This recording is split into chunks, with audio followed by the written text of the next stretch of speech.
How's our camera? Camera's okay, but it might get brighter. It's miserable raining out there. Miserable. Oh, so miserable. Alright, I made progress eventually. Hello, welcome class. Settle down, settle down! Timmy, stop pulling Jenny's hair. Jenny, spit that gum out. No, I don't think I would like to be. You're joking, aren't you? Having a teacher, being a teacher would be like having 20, 30 peekers in the room all at once. Oh my god. I mean, you know, I probably shouldn't say that, but one peeker at a time is enough to handle when you're deep in the coding sphere. Okay, so where we at? Let me just show you where we're at. This mostly works now. The issue, my biggest issue,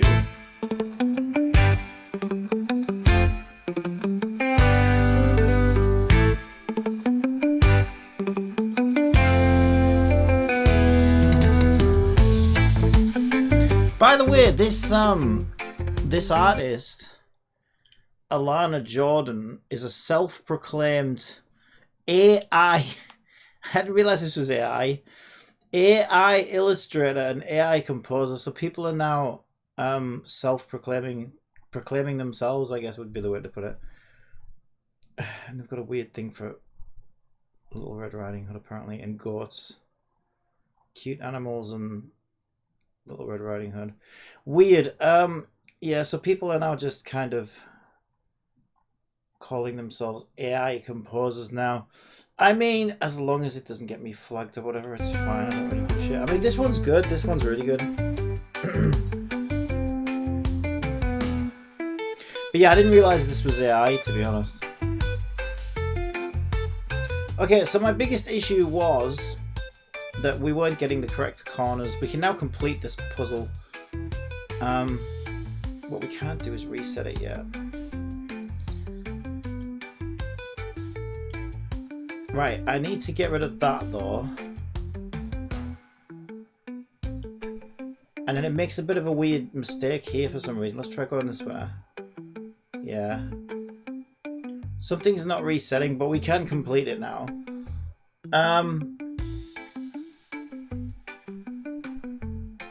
The issue for anybody who gives a shit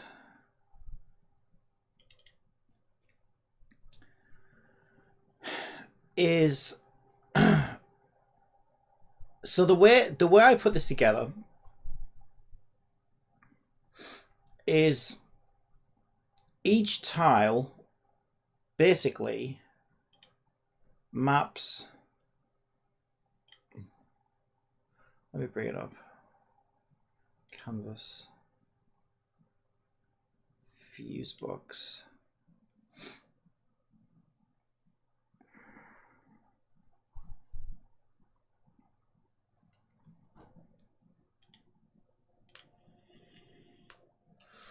I saw the node tiles. Right, so each tile maps the index above it, the index to the right of it, the index to the down of it, and the index to the left of it. And if the value is negative, less than 0, then it means there is no tile above, left, below, whatever. So what we basically do is on mouse down, we flag that we start drawing a path, and we record the start node index. And then as we enter new cells, what we do is we query the cell for the first move. We query the cell for the start node, right? So if we started here, we look in this cell and say, okay, where is index 4? That would be 0, 1, 2, 3, 4. I can bring up my debug names. Right, so if we start in 4, we go to 9. the first thing I do is I say, okay, we already recorded that we started a path at 4. Now I've entered 9. So we look in 9 and see where 4 is. So when we look on 9, we see that 4 is in the above field. So we know that from that, we know that the player went down, right? So we know which direction they're going in. Then what we do after this first move is on every subsequent move, we record the previous tile that was entered, right? So 9 now gets pushed to previous tile. And then let's say we go left and we go to 8. So then what we do is 8 looks at 9 and says, okay, where am I in your tile? And this tile says, well, you're to the left of me. So then we know that the player went left. So then for corners, we look at the previous 2 directions, right? So if we know that if it was a down and a left, that we need a corner, right? That goes down and left, basically. And in my infinite wisdom,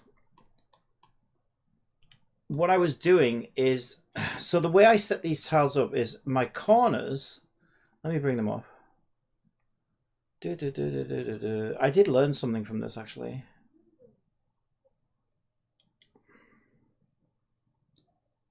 Where's my UI? Fuse puzzle. There we go. You can't actually see them. Oh, that's annoying. Okay, open an Explorer. You still can't see them. Oh yeah, you can. You can see them now. Okay, so you can see that I have a southeast corner, a northwest, a northeast, and a southwest, right? So I called them, I basically prioritized norths and souths. So I have north, northwest, northeast, southwest, southeast, because that just makes the most sense, right? But then when I was getting a combination of directions, such as southeast or east-south, right? I didn't think the order of the directions mattered. I thought, well, we still went south and we still went east, so we need a southeast corner. It doesn't matter whether we came from one side of it or the other side of it, but that's not how this works. So essentially, with a lot of debugging, a lot of testing, and a lot of pulling my hair out, I eventually started to realize that the order of the directions does matter.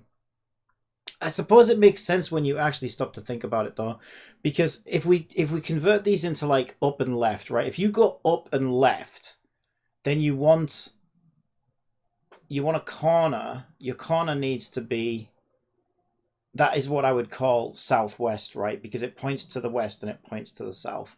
So if you go up and left, you would want a southwest corner. But if you go left and up, you actually want a southeast corner. You see what I mean? So they're still both lefts and ups, but they're in a different order. And for some reason, my stupid brain couldn't understand that. So what I was doing for the longest time yesterday is I basically took my east-south and I just converted it into southeast, right? So I was saying if the previous directions to like combine to east-south, then flip that over to southeast. And I was wondering why I was getting all the wrong corners half the time. So that was why. So what I've essentially had to do, so if you ever do anything like this, this is what you're going to need to do. I had to take those extra weird directions that don't have official corner names, and through trial and error, I figured out which ones they need to be. Now, these are all messed up anyway, to be honest, because it reads it backwards, and sometimes it's inverted, and like it's not as simple as just saying northwest. This is a lot of trial and error. But yeah, basically, I called these reverse directions. So what I basically did is I stopped converting northwest into west-north, etc., etc. And with the remaining direction combinations, which ended up being west-north, east-north, west-south, east-south, I started off by just putting empty textures in all of these. And then every time I tested it and I saw, and in my debug it says which one it went through, right? In my debug it'll say, there you go, ladder wire east-south direction, because the previous 2 directions were east and south. So that allowed me to then go and say, okay, east-south, there it is. and then look at the thing and say, which type of corner do I want? It's pointing north, it's pointing east, or whatever it is, right? And then I find that reference and texture, and then I put that one in. And so that seems to be working now. I know we just saw it break, but it only breaks, I think it's breaking between completed nodes, so something's not getting reset, I think. But yeah, like most of it is working now. But yeah, that was a giant pain in the butt. And what made it worse, right, is this is a great idea where language models can't see. Well, we already know they can't think, right? It's like language models will just gaslight you to hell and back, right? So the only way I could describe this to both language models, and I tried Muse as well, because Muse is on trial right now. The only way I could describe my problem to these language models was, well, when I go in a clockwise direction, because this is when it was working, when I go in a clockwise direction, I get the correct corners. But then as soon as I start going out anti-clockwise, I get the wrong corners. Yeah, it seems to be working now, for the most part. And so what the language model's doing then is saying, oh, well, you need to basically assign the clockwise directions. That's kind of correct, but like that wasn't making any sense to me, because I'm like, well, what do you mean clockwise and non-clockwise? Because like whether you go up or left, like if you go up and right or down and right, or up and left, right? So the way I then explained it to the language model is, look, I don't know what you mean by clockwise and anti-clockwise though, because if you go up and right, then you want a corner that goes down and right, right? And you could say that that's clockwise, but if you go up and left, then you need a corner that goes left and down, right? Like, so if you're doing the same directions, they should translate into the two combination of directions, regardless of which direction you're going in. I said you could argue that up and right is clockwise and up and left is counterclockwise, because one of Muse's like suggested solutions was like, oh, here, this is where you need to figure out whether it's going clockwise or anti-clockwise, just hallucinating out of its arse. And then you would assign the clockwise or anti-clockwise texture for that corner. And I'm like, what the hell are you talking about? There is no clockwise, anti-clockwise corner. Like, a corner is a corner. So I was really struggling to understand what the hell they were talking about. But that's the thing. They don't know. They're just like, they just regurgitate bullshit. So... But because the only way I could really explain it to the language model was that, look, it works in one direction, but not in the other direction. So I was kind of right, but my brain couldn't figure out what that translated into. Now it makes perfect sense. So basically it's the order of the previous two moves, basically, that changes the type of corner that we need. It seems obvious now in hindsight, but like that really just wasn't making sense to me at all for quite a while. And Jibbity was just and Muse was just saying, you know, oh, it's because you need to determine whether you're going in a clockwise or an anti-clockwise direction, and then you can do the right corner. That's not entirely right. It's because it's just like guessing and making shit up, basically. It's kind of right that, yeah, but really what it is, it's the order of the moves, not which there is no clockwise and anti-clockwise, but the order of the previous two moves matters, basically. But neither of the language models like could really figure that out. And it took me, it was only through trial and error that I figured it out. I was like, wait a minute, every time I get a wrong corner, it's when the directions are backwards. So I was like, could it be that actually matters? And then once I started like playing with that, I started seeing results, and I was like, okay, that's it. So yeah, sometimes it's just like trial and error and stuff like that. But the language models, I think, were just making it harder for me, because they were trying to gaslight me with just, you know, stuff that didn't make sense, because they can't really think. But when you get tired, I've been at it all day, and you get tired, you just kind of want a little bit of help. You just want a little lifeline thrown your way. But sometimes you're drowning in the water, You're in a sinking ship. You're in a little sinking fishing boat, right? And your boat's sinking and you're going, Jibbity, help me!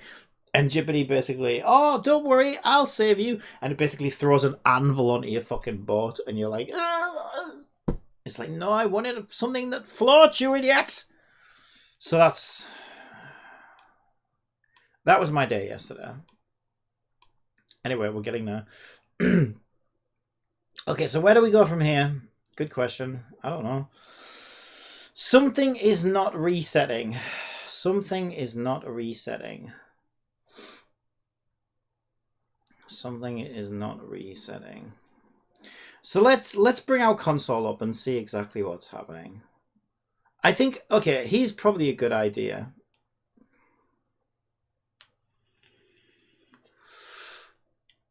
Because I also want to do this reset mechanism as well for the player.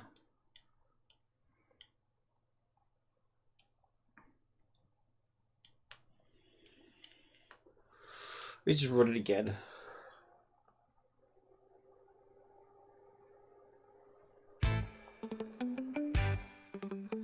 Let's fix one thing at a time, right? Each time we come across a problem, we'll fix it. Okay, so I'm going to do this corner over to this corner. Boop. Everything worked perfectly, except if we inspect this texture here, let me just turn this down. If we inspect the texture underneath this node, so let's turn this node off. You can see that we've got a straight wire. I have a better wire for that. I have a half wire, which is what we want to use. So that's the first thing I want to do. Basically, when we end a node, we want to figure out which directional wire we want. And instead of... So there you go. That's where we came in. That's where we came out, right? A node completed, and this was the first, second, or third node. And this would have came back as the first node, which it did. Okay, so checking result says that it was correct, and the way we do this, this is I think where something's going wrong with the other thing as well. Something's not resetting. So we reset mouse up to false, we reset mouse down to false, we do a boolean check on is valid to check if it is a valid node. Our boolean function of is valid checks to see if it is a valid start or end node for any of the three colored nodes. If that comes back true, then we do a next check, which is make sure that the valid node that the player just let go of the mouse on is not the start node, is not the node that they started on. Otherwise, the player could just hold down their mouse on one node, let go of it, and it would say, congratulations, you made a complete circuit, because it's going to be like, well, you went from a valid node to a valid node. Also, you know what we're not doing here? We're not checking the color. Oh, that's true, actually. That's true. Yeah, okay, I need to change this then. Okay. Yeah, because we can't take a red node to an orange node. I've changed the colors now.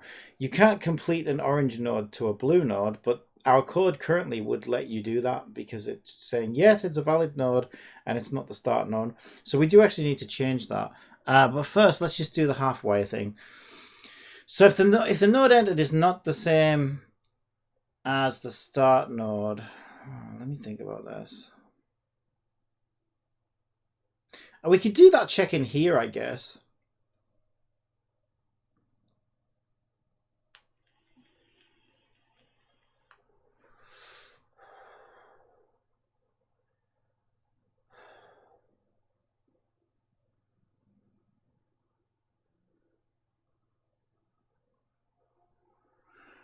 Okay.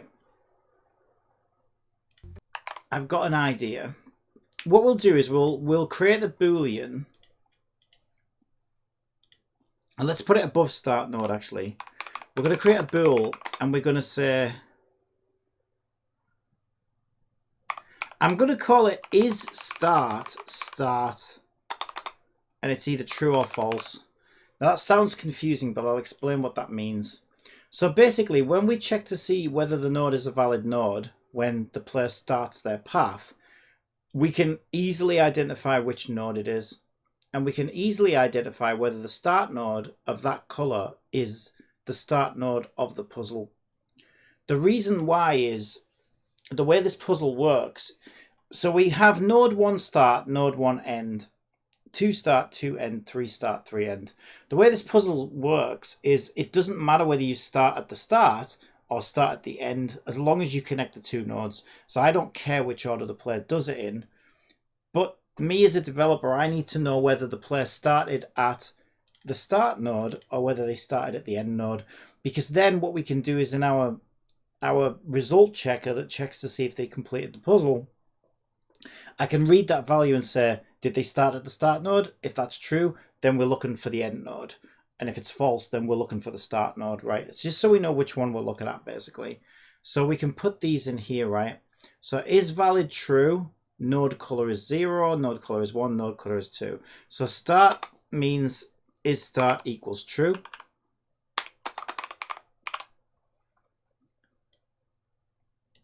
Start is start equals true. Start is start equals true.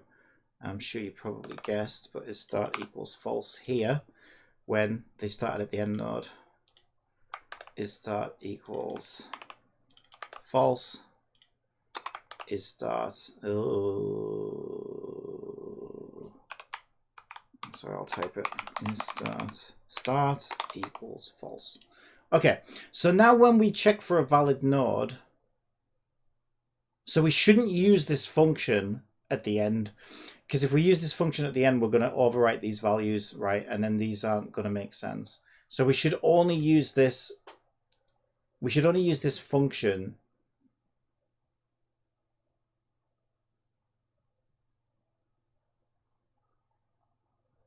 Okay, I'm going to rename this then, because we might need a separate one for isNodeEnd. So what I'm going to do is I'm going to call this function isNodeStart. I'm going to copy this function and make a slightly different version, which is going to be called isNodeEnd. Again, the wording is confusing, but basically, I'm going to use this function to check whether it's a valid node as the player starts a game. And I'm going to use this function to check the bool when the player is ending their path. So one thing I do not want to do on the end of the path is overwrite these previous values, because we're going to need those. So let's make sure we take them out here. Node color being set is fine. It's not going to really matter. Yeah. I think that's really the only difference, is we just don't want to overwrite these values at the end. So back in our start path, now we can say we want to use isNodeStart. Back at our end path, we want to say isNodeEnd, node entered. Then if that comes back valid, we can say if node entered is not the start node, then we're still good. But then we want to go one deeper, and we want to say if isStartStart, then we need to make sure that node entered. Okay, we can combine these. If isStartStart, hang on a minute. Shit. Okay, better way of doing this. I'm going to change that. Instead of isStartStart true or false, we'll record the node's opposite index, because trying to work that out here, we'd have to iterate through all the nodes. We'd have to figure, first of all, we'd have to figure out what color is the node on, so we could look at the Y color, I guess. Then we'd have to figure out which one is which, and there's like 18 different paths or whatever, right? That's going to be a little bit complicated. So here's a better way of doing it. Instead of saying isStartStart, we're going to say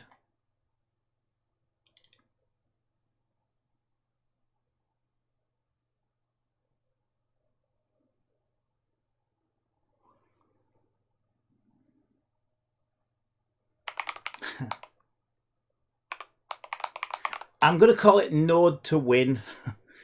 Right? Okay, node to win. And that's going to be an integer now. We'll set it to -1 for now.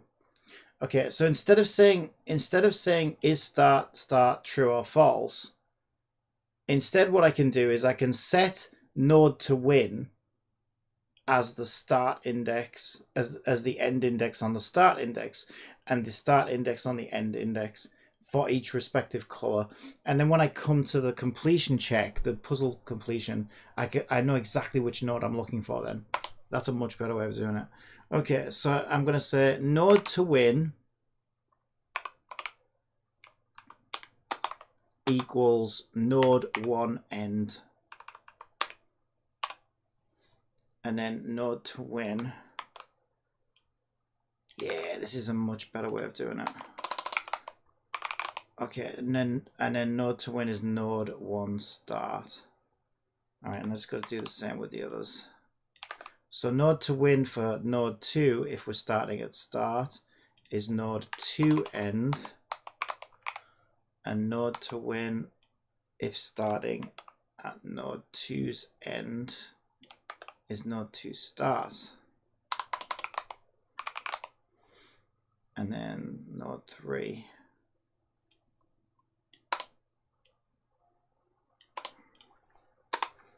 So node to win, node 3 start is node 3's end. And node to win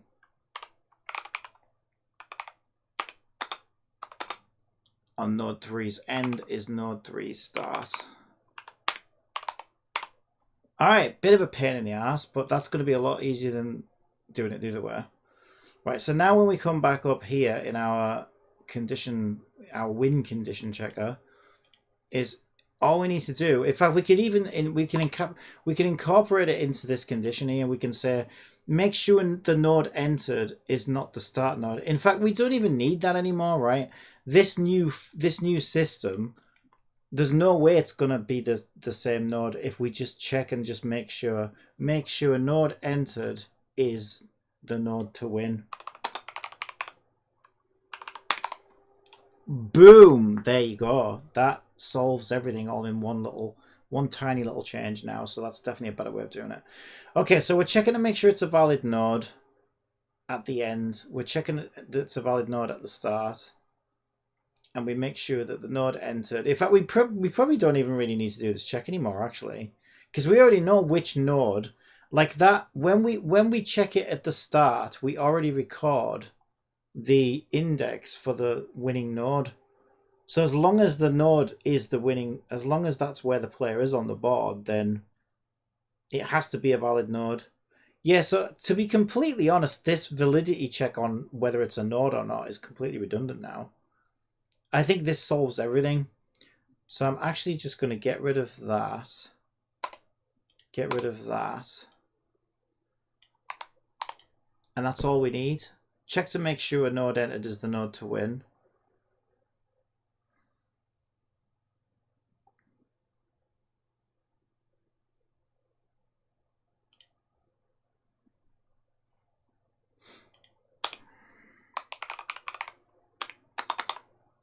Reset that.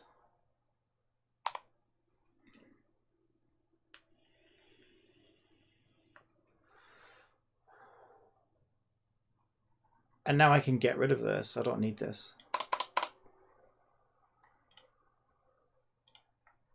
All right, so let's test it. Make sure everything still works. Should do.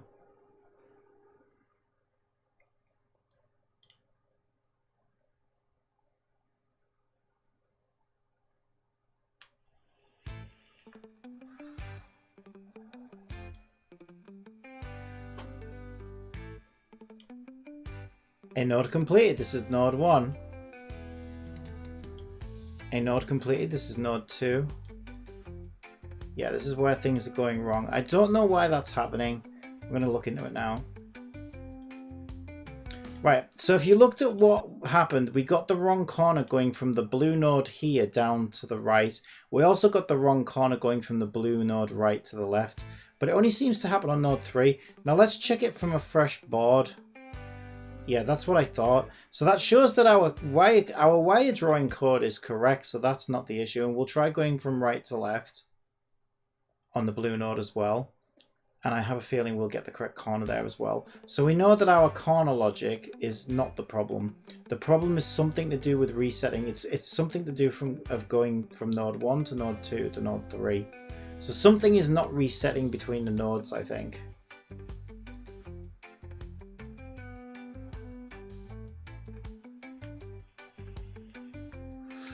Right, the next thing I want to do is, like I said before, if we check this texture here, we have a straight line wire, but we actually want a half line. So let's do that. So we know that the player reached the node to win. Where is it? Check result. We don't need that debug message anymore. We know that's working. So I think these direction things are working as well. I'm not getting the wrong directions. I think I can probably mute that as well. What I care about now, I do need to know if the texture comes back null though. That should never happen. I'm going to mute that debug message for now because I think I've fixed that. In node completed, this is node whatever. Right, so what we need to do is, as we lay a wire here, this is where we figure out. So what we basically do is we go to the previous node to lay the corner tile, and then we also we also set the texture for this function here, which lays the currently entered tile. So because we've already done that, we need to overwrite that now in check result. So the node entered is the tile that we want. So the first thing we need to do is figure out what type of corner we want. Okay, so this turns the node on. This turns the node on and makes it light up. And we also want to go into the wire layer, so that's wire tiles at position node entered. Right, this is where it gets a little hairy. Dot texture, and here is where we want to lay a half wire. So let's just call it, let's just call it half wire. Okay, so here I'm going to declare a texture 2D and call it half wire. And for now, we're going to set it to null. And then we want some if statements. So the way it works is we query the node that the player just entered, and we find out the direction of the node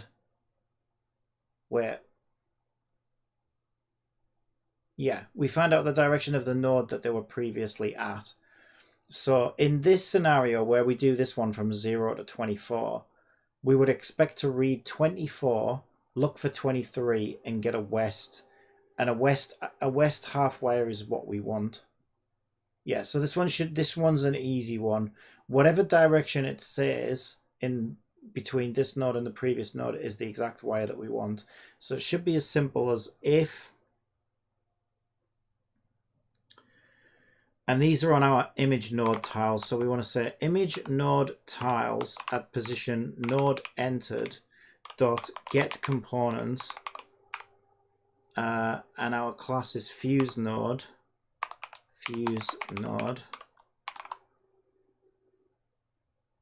Oh, we need to find it first. Do I have a function for that? Get away, color, start. Yes, get direction. Yeah, we send the entered fuse node to this function, and we tell it which node we're looking to find, and this will come back and tell. This will return a string of a direction of N for north, S for south, W for west, and E for east. So thankfully we can simply say string get direction equals get direction, and we want to give it that fuse node tile there. And then the direction we're looking for is previous node entered. or int previous node. They're both, to be fair, those are both the same thing. That's actually kind of repeating myself. I probably don't need two of those, but whatever. Oh, we called it string get direction, get direction. Okay, let's put dir. Oh, we could call it direction. No, because we're already using direction. Get dir is fine. So get dir is get direction. We send that. That string now says either north, south, east, or west. So here we can say if. I could have made that a function that returns a tile to us, but the problem is, see, it's very weird, right? Because normally a north or a south gives us a straight vertical wire. Normally an east or a west gives us a straight horizontal wire. These half wires, we only need them at the start and the end nodes, so that's why there isn't a function to do this yet. And this is only the second time I've had to do it, so it's fine. We can just query it. So we'll say get dir is north, then we want a north tile, and so on and so forth. So I need to look those up as well. So north, east, south, west. And our tiles will be in texture wires at position, whatever it is. Oh, but we're saying half wire equals this. So I'm just going to paste those in. All right, so now I just need to look these up. So I have a little index here on my script. Let's just grab a screenshot of that so we can see it. And we'll put it, whatever, we'll just put it down there in the corner so we can read it. There we go. So for a north is position 0. It should be 0, 1, 2, 3 then. North, east, south. For some reason I put A. North, east, southwest. Yeah, so we're starting at 0. This is dead easy. 0, 1, 2, 3. 0, 1, 2, 3. Beautiful. Okay, so let's see if that works.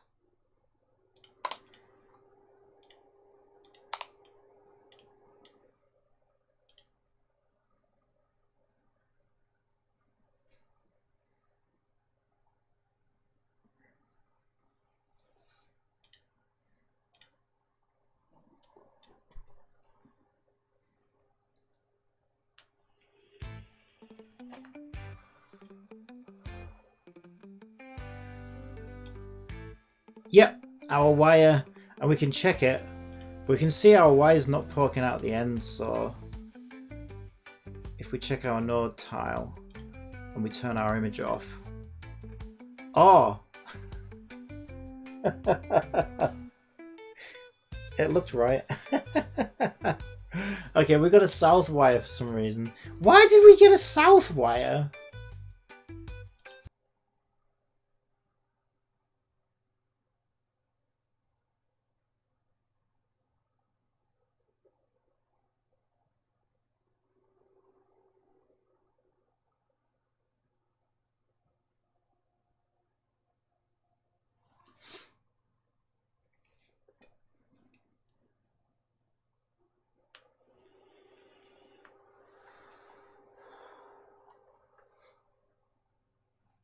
Is there a discrepancy between int previous node and previous node entered?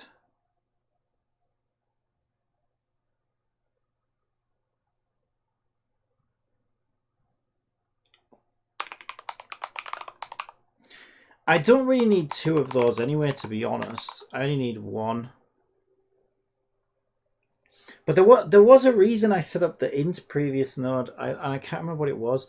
It's because I use previous node entered and node entered. I think we should be using in, although node entered seems to be the same thing. Basically, the way I've set this up, if you can almost think of them as like parent and child versions of the integers, right? The parent integers are causing triggers in update, that's why. So I need to reset them the first time I cause a trigger. But I also need to retain, for like later in the puzzle, I need to retain those values. So what I basically do is I pass it from the parent version of the integer to the child version of the integer. Then I reset the parent integer, because if I don't, I'll be triggering it on every single frame. So I basically hand the value to a child integer, and then I reset the parent integer, because the parent integer causes triggers in the script, basically. So anything starting with int is a child integer, but these ones are actually parent integers. But I'm wondering if there's a discrepancy between my parent integer and my child integer. So we want to know whether previous node entered is different from integer node entered, because they should be the same. And one is like a parent integer and one is a child integer, basically. Why am I saving that? It's this I want to save, right? And I'm wondering if is that why it is the wrong wire?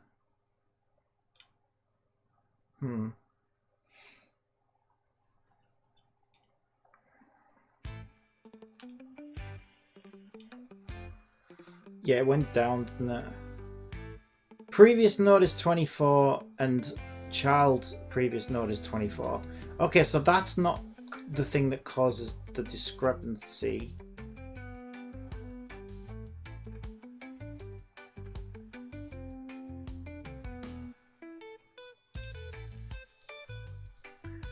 I don't get it though.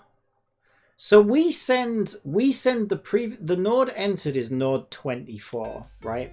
So we look at this script here, and then we look for position 23, and position 23 correctly is the node to the left. So when we say get direction, we find it in node left, and we should return direction as west, north, east, south, west. So why the hell do we get south?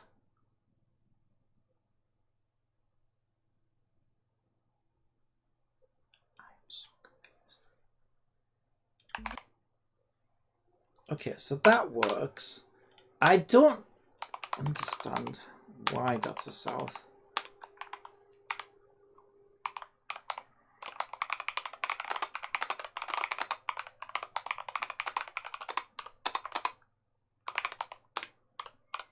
Is it actually returning a south direction from that function? Let's find out. I don't get this.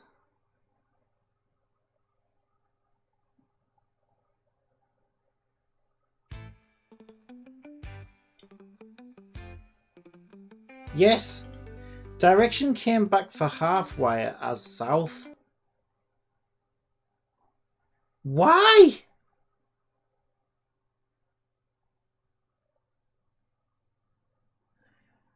Because the only way... Oh, wait. That's interesting. Okay, let me try something. Let me change that to Z. Because I noticed that my default direction... So maybe it's not finding the node at all.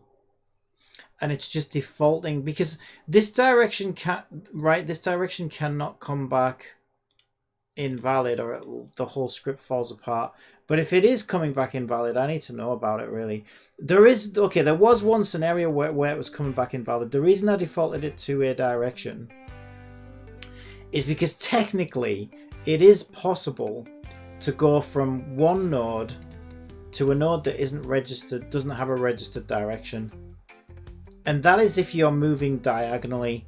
So because if you go from this node to this node, well, this node doesn't know where this node is, because this node only looks at up, left, down, and right, and it's not in either of those positions. So if you manage to go from here to here, which I think there's like only one pixel that you can do that in, but it is possible.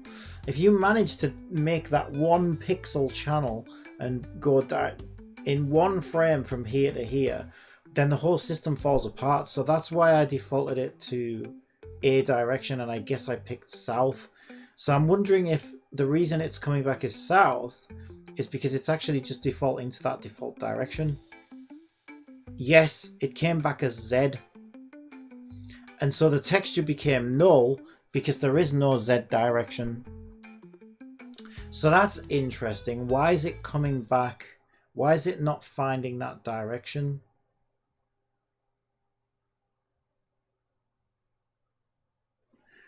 So let's leave that as Z for now.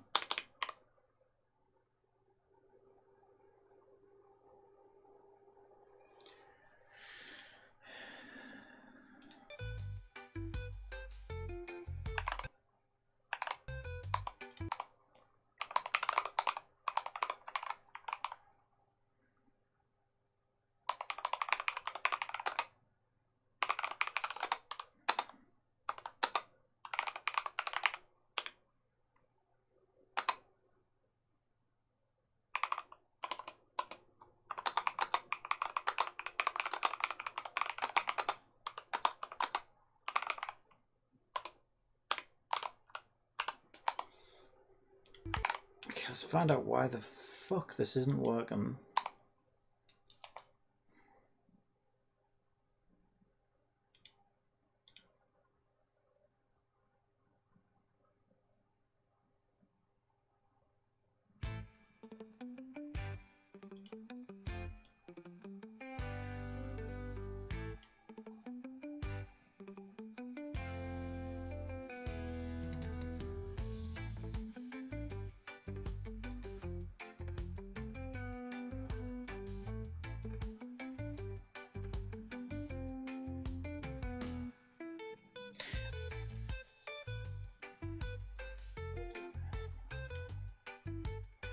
So, okay, the direction finder received node 24 and is looking for the direction of node 24.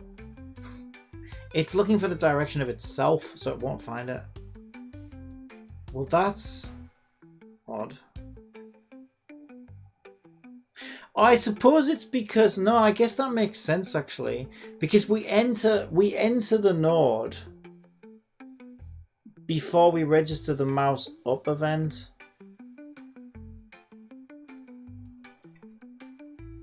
So I guess we wipe out the previous node value.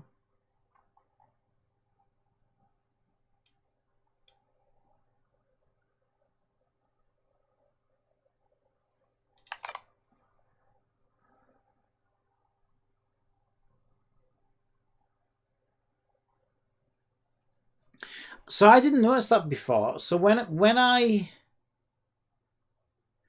did my weird little debug here,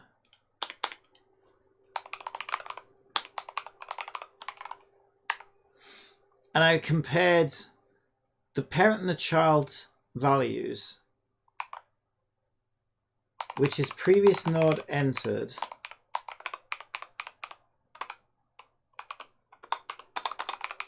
I was really looking to see whether the numbers matched. I wasn't really paying attention as to whether they were actually correct or not. So I'm going to run this debug again, and this time I'm going to look to see whether it's the same. It probably is. So it probably means that we've lost, by the time we get here, we've lost the value for previous node, which is a bit of a problem.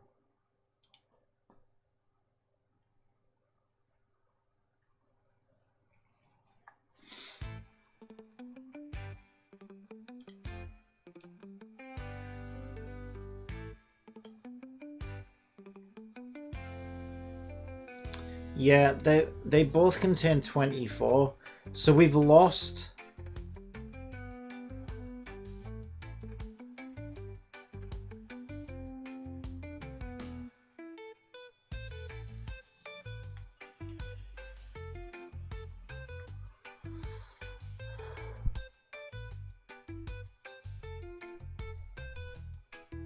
So there are two ways of solving this. We could map the previous direction, and map 2 directions back instead of 1.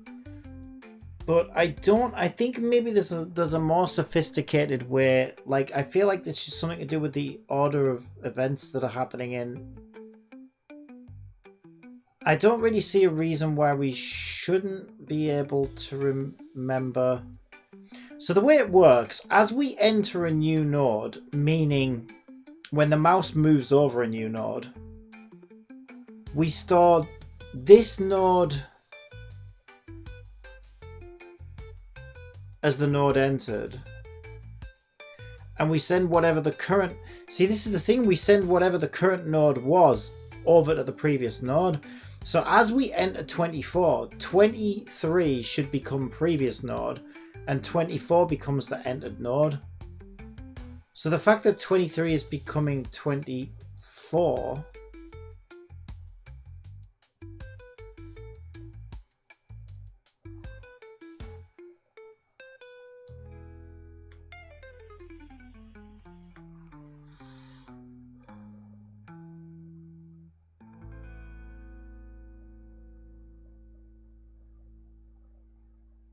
wait, I'm so confused. You know, fuses don't work like this. Good.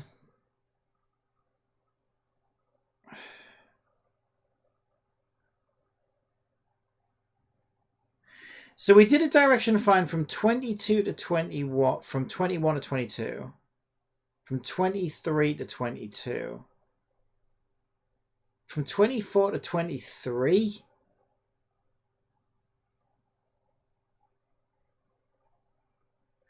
Okay, it's because... Right, okay. It's because we already do that calculation.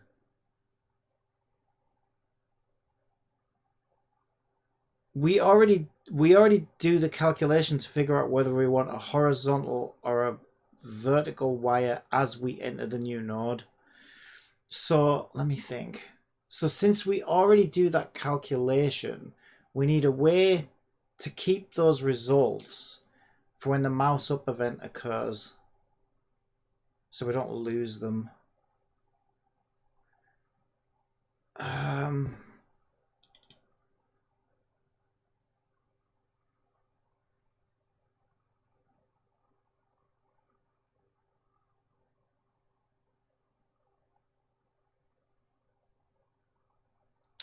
Okay, it's a bit of a cheat, but I can't think of a better way of doing it. Let's just store a string which is called potential end direction. Bit of a mouthful. Because I can't think of a more sophisticated way of doing it right now. There probably is, but I kind of just want to freaking get this done now at this point. Right, so every time we do a direction calculation, what I'm going to do is I'm going to return the direction that we ask for, and I'm also going to set our results in potential previous nodes. So I'm going to say potential end node. So our potential end direction wants to equal direction. I'm going to put that back to south because it can never be an invalid direction, and that can only occur if moving exactly diagonally, which happens very rarely, but it can happen. And so at least we get a valid direction back. Okay, so we know that we don't need that anymore. And then instead of using, because there's no point in doing this get direction, because by the time we get here, we've already lost the results. So that is redundant. That is redundant. And instead of using get direction, we want to use potential end direction.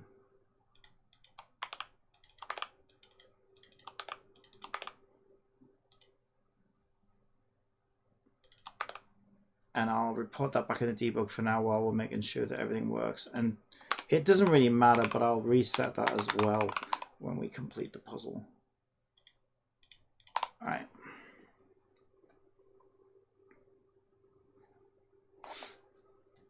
Hey, Kyoko, hello, how are you? And how is Toby? Hello, Toby, if you're still here.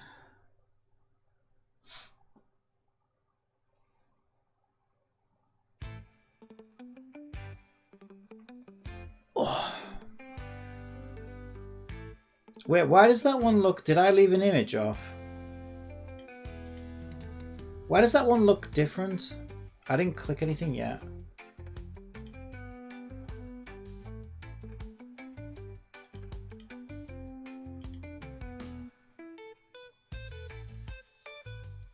Wait a minute. Why is that first tile lighting up like that? Currently implementing something new, but I don't feel like tracking my own progress for now.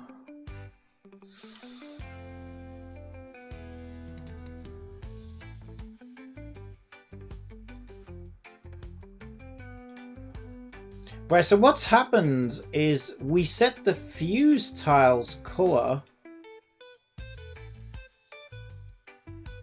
I suppose we were supposed to do that, weren't we? So why does that one look different? Eh? What is the difference between that one? That one's fuse node off, that one's fuse node on. Yeah, it is turning that fuse node to on. Why the hell is it doing that?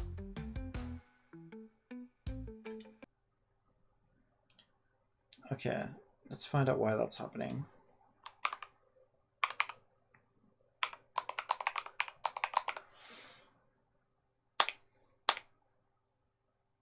So we only turn the node on when we check the result and the result was successful. That's correct. When a path is started, we haven't started a path. Yep, and they are the only places we're turning them on. So how the hell is start path happening before the player makes a move? Because if so, that's very bad.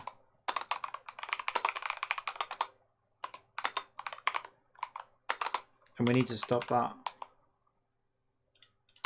Because why is that node getting switched on? That's weird.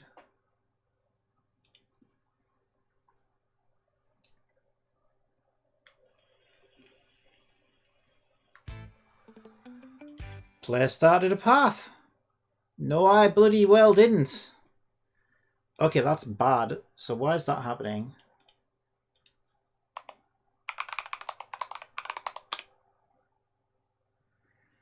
It should only happen if mouse index becomes greater than -1.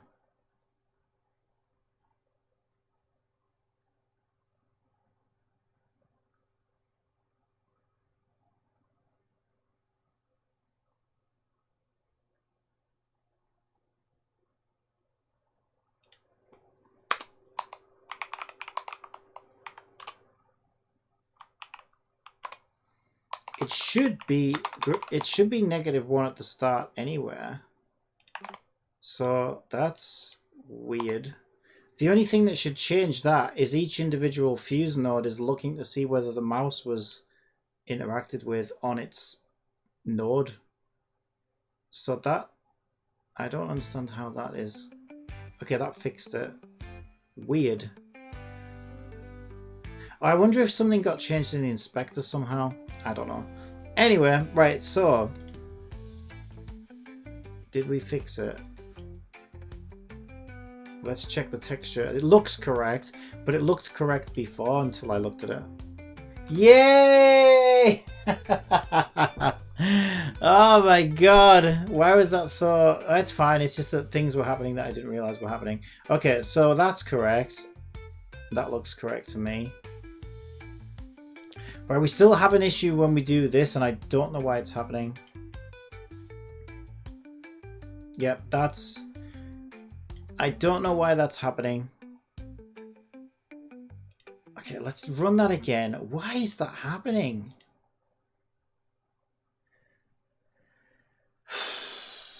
It knows how to draw. It knows how to draw the wire from the blue node to the blue node.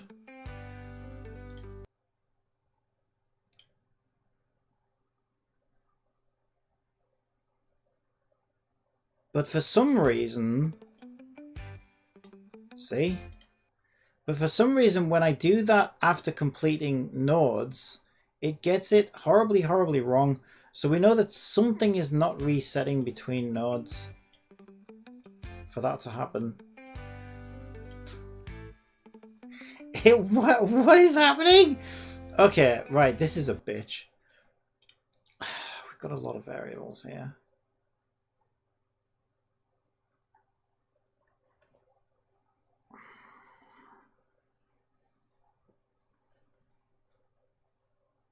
Oh, it's okay because I need to do this for the reset mechanism anyway. I need to do this for the reset mechanism anyway. Right. Here's the best way to deal with this. Let's look at our variables. Some variables can be reset between nodes, and some variables must only be reset between games, let's call them. So we should probably mark those actually. So let's mark what is a node function and what is like a game function. So these are all game functions. So these want to stay persistent throughout the game. 1 start, end, all the way to 3 start and end. Right, so they need to be game specific. Node entered is node specific. Previous node enter is node specific. Mouse down index is node specific. Mouse up, mouse down node. Node to win, node specific. Start node, node specific. In previous node is node specific. Direction is node specific. Previous direction is node specific. Node color is node specific. Success is kind of game specific because it counts how many completed nodes. And potential end direction is node specific. Okay, so those values are the ones that need resetting when a new game is started. If the puzzle is reset. But between each node, the rest of these variables need resetting. Okay, so what we can do is let's create a function.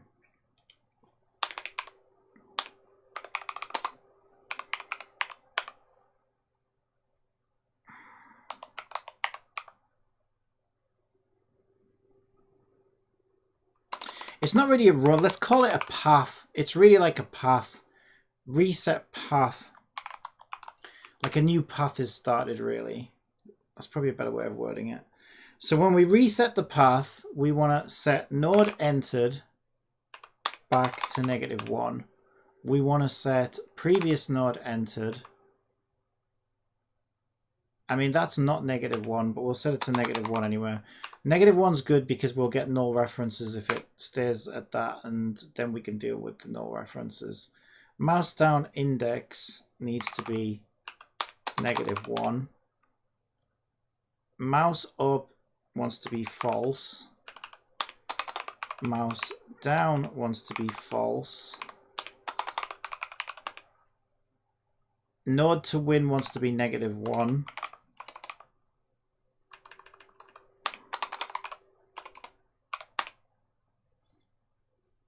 Integer start node wants to be -1, which is the child version of start node entered or whatever the fuck it's called. Int previous node is -1. Direction wants to be empty. Previous direction wants to be empty. Node color. Yeah, I mean, node color's working fine actually, but whatever, we'll set it back to -1. And potential end direction wants emptying. Okay, so now what I can do is instead of doing all this shit when we complete a node, I can just say reset path. And then when I program the reset game functionality, we can also run reset path there, and then we'll also deal with these extra variables at the same time. So let's see if that fixes it. So you just started on a new project. Yeah, I decided to start on this yesterday like an idiot. I was like, you know what? I fancy a little change and I want to redo the Wuthering Waves fuse box or whatever the hell this is supposed to be puzzle.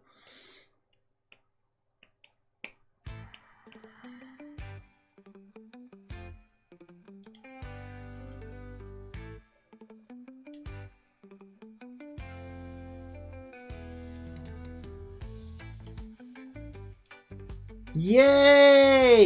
Yay!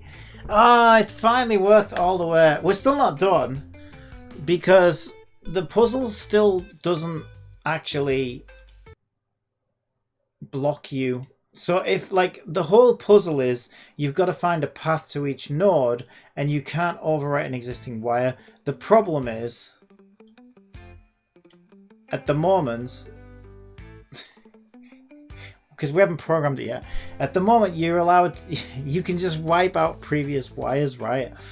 And it's like, yep, you won, but that should have been an illegal move, so that's my next step. But yeah, cool. Okay, that seems to be working. Did that reset to the correct texture? It looks wrong to me.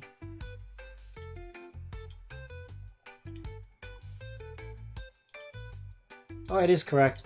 I thought it was poking out here, but it's not. Okay, that is correct. All right, so I guess let's do a reset puzzle. Let's say I get stuck. Let's wire this reset puzzle button up now.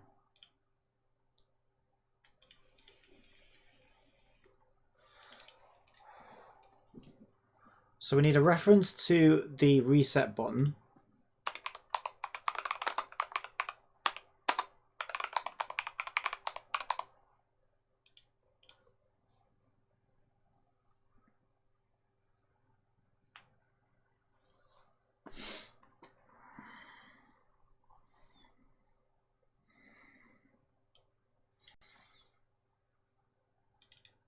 And we need a click handler for it.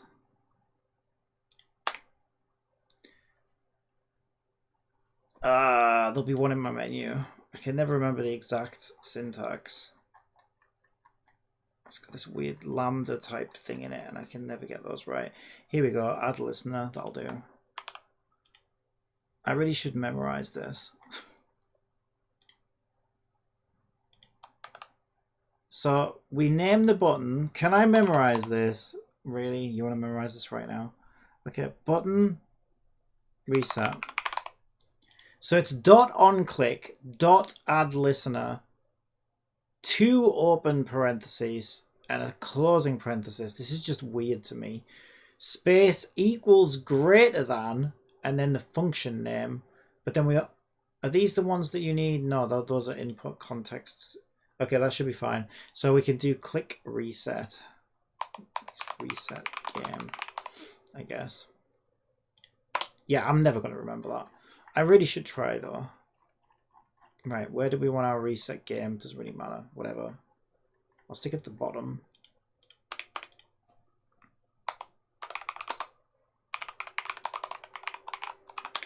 So on reset game, we want to reset the path. Let's bring up this again. But additionally, we want to reset. Well, actually, no, these. Yeah, to be fair, these are game specific, but each game is going to be in a different instance. So the only thing I really want to reset is success to 0. Oh, but I also need to like visually reset everything as well. That's the thing. I need to like visually reset everything. So I need to go in and remove all the wire textures, remove all the, make sure all the nodes are switched off. I think that's basically it. So for each, one of my wire will be raw image components. For each raw image, get image in image wires, image wire tiles, get image texture equals texture empty. So wipe out all the wires.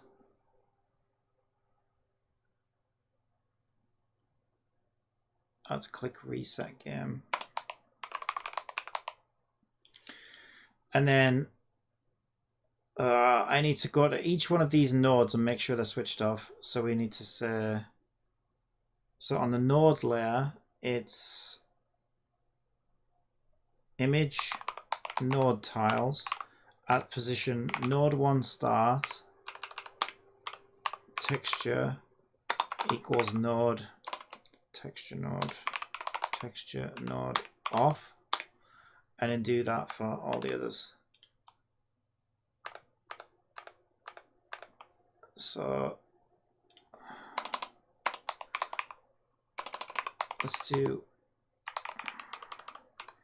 1, 2, 3 start, and then 1 end, 2 end, 3 end. Okay, beautiful. I think that's it.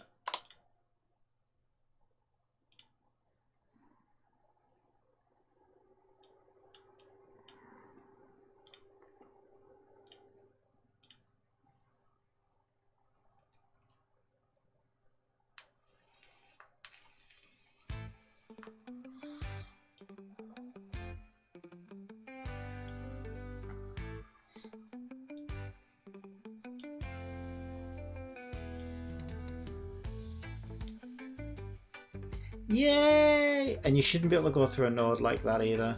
Okay, so we need to figure out what's illegal. That's illegal. You should be spanked hard. You should have your pants pulled down and get spanked for that.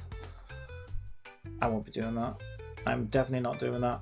Right, I don't know where people, my players' butts have been. I don't want to know. So that's an illegal move. So we cannot pass through a node. But we need to be careful because the obvious solution to this is to check on the node entered condition and simply say, if this is a node, no, no, no, no. But that's how we complete a connection as well. So we can't just say, oh, if it's a node, no, no, no, no. We need to say, if it's a node and it's of a different color, then no, no, no, no. So thankfully we have the node to win in index now. So we can say if it's a node and it's not node to win, then no, no, no, no. Okay, so we fixed that bug, so we don't need that debug anymore. So as we enter a path,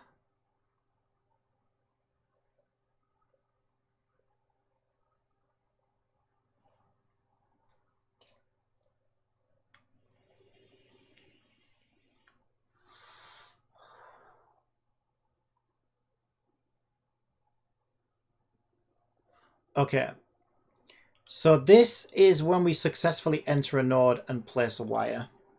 So we want to say if node entered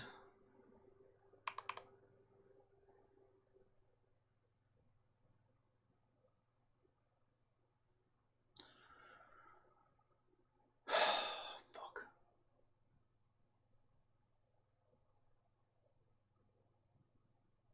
Shit. We do need a function. Right, basically, let's just write the human logic for what we need to check. So basically, check if it's a node. Allow if win nodes, disallow if not win node.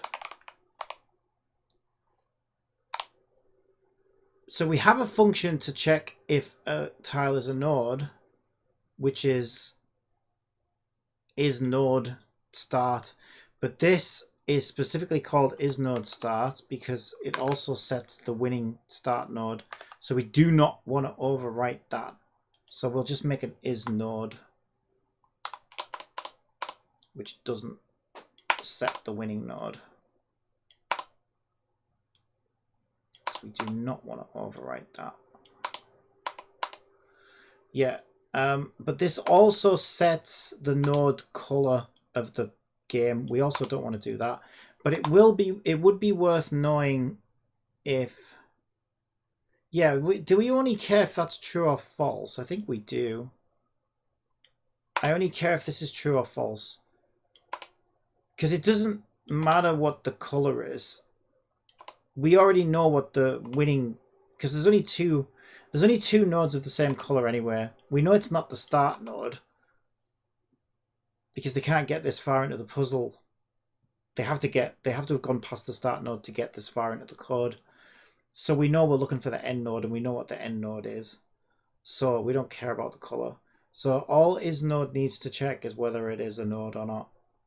So back up here, check if it's a node. We can do that easily by saying bool isNode equals... Okay, we already used isNode. Is a node. Anode, that's a total different thing, isn't it? Is a node. Is a node equals isNode. Entered. Node entered. Is the node we want to check. Okay, so now if that's true, we know it's a node. If it's false,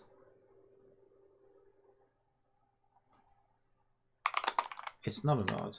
So if is a node, let me think about this. If is a node, hang on. Right, it needs to be not a node.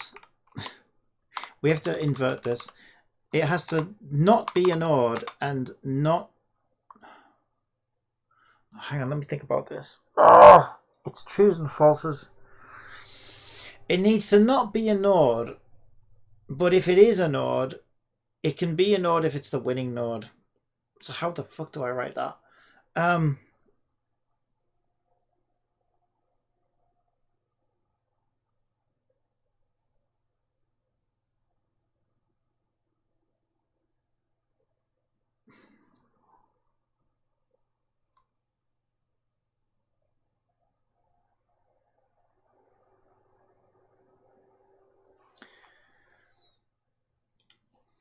Okay, I'm going to make this easier on myself. I'm going to assume it's an invalid move because I can't think, my brain just can't figure that out right now. So this just makes it easier. All right, if valid move, why did I say mode? If valid move, then we do the move. This just makes it easier for my brain right now. There might be a more sophisticated way of doing it, but I don't really give a shit. If valid move, why is that put that there? I don't know, because it's weird. Put that there. Oh my god, go the other way. There. Right. Okay. So now we know if valid move, we can basically just set the bool to say whether it's a valid move or not. So if it's not a node,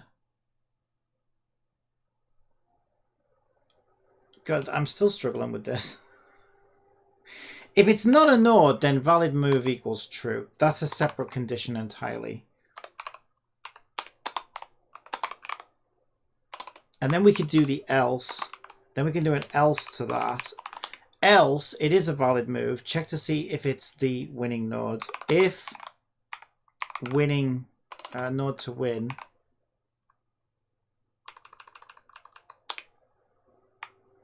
node entered is the node to win, then valid move equals true. It should already be set to false. Right, if we enter here and it's not, then it's already set to false. But just to be extra safe, I'll implicitly say valid move equals false.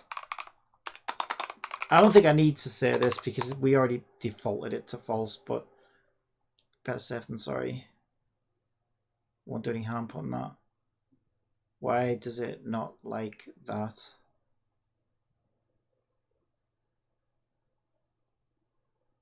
Oh, because it wants to be else. Yeah, it wants to be the else to that if, that's why. Okay. So if node entered, so if it is a node, if it's not a node, it's a valid move. If it is a node, and it's the node entered, it's a valid move. If it's not the node entered, then it's an invalid move. If it's a valid move, go ahead and make the move. If not, it just won't do anything.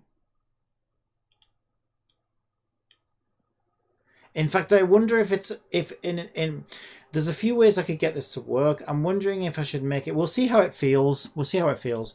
I could completely destroy the wire if they try and make a valid move, so they can see clearly that that's an invalid move, and they have to start their path again. That's one way of doing it. I'm not sure how Wuthering Waves does it actually. I can't remember off the top of my head, but we'll see how it feels. So if I try, let's try and make an invalid move. Let's try and make this connection here, and then let's try and go this way. It didn't stop me! Oh no, we haven't done the wires yet, that's why. Yeah, that wasn't the type of invalid move that we tried to make. Right. Okay, let's reset the puzzle. Yeah. The invalid move that we just programmed would be going this way, through this node, up to the green. That isn't allowed. The problem is, it let me do it anyway.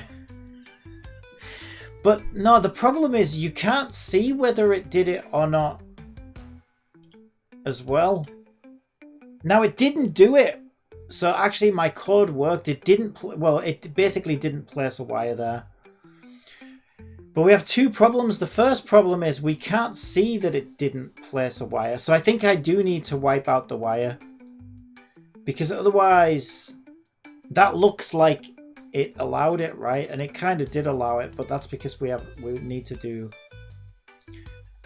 Yeah, I guess that's why we need to wipe the wire out. We need to do a node reset, because how else can I stop the player from completing the node?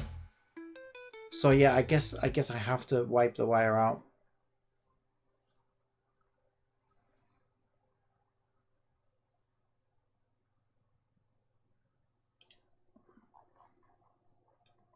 Right, so at the moment we've got a reset path.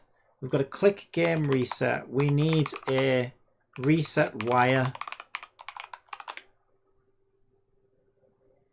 And reset wire needs to reset path. And it also needs to... Oh, how can I know though?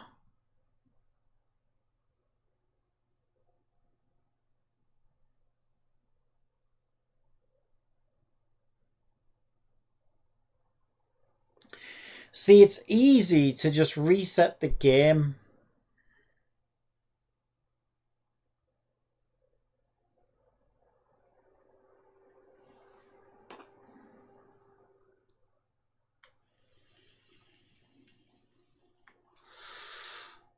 See, if I wanted to cheat as a developer, I could just call click reset game right now, but I think that's a little unfair to the player.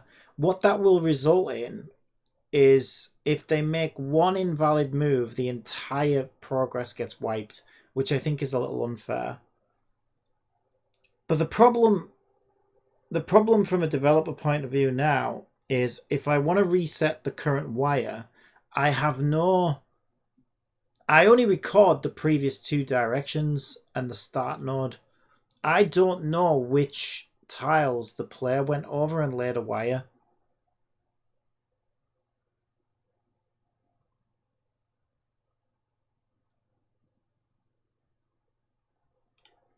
Okay, I guess I need to start tracking that then. Why? Okay. We need a private list of integers called wirePath nodes,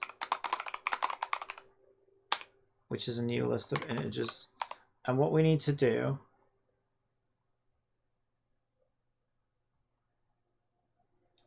when we reset it,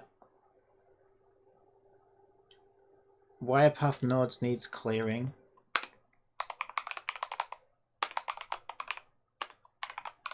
And as we're laying wires,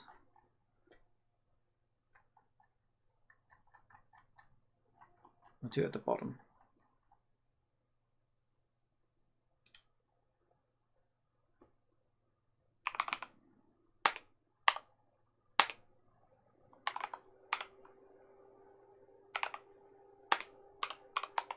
we need to make a note of all the wires, all the nodes that the wire was laid in.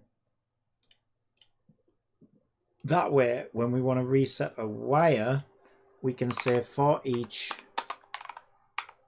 int get index in wire path nodes image wire tiles at position get index dot texture equals texture empty.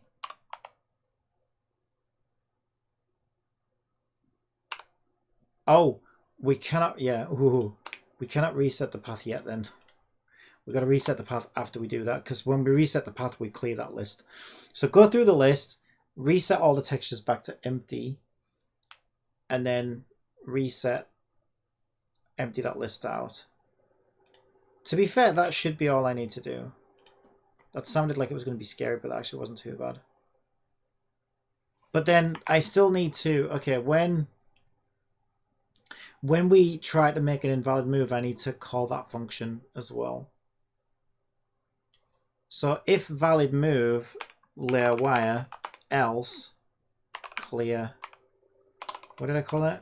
Reset wire path. Reset path.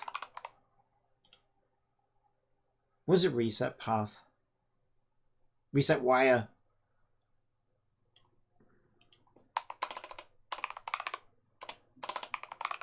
Reset wire. Okay. Jesus Christ.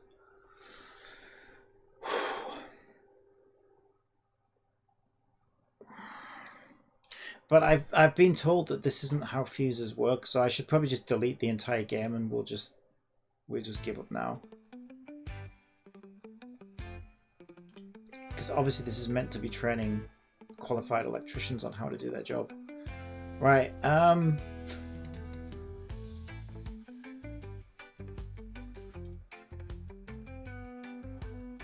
yay! That's what I wanted. Okay, we didn't reset the nodes little wire though. And also I ended up getting it. So it's kind of working, but I got an index out of range exception. Let's find out what that is. Oh, it tries to check the result. I guess because it registers a mouse up.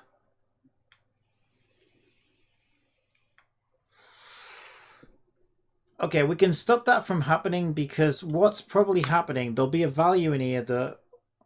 What is the value it's looking for?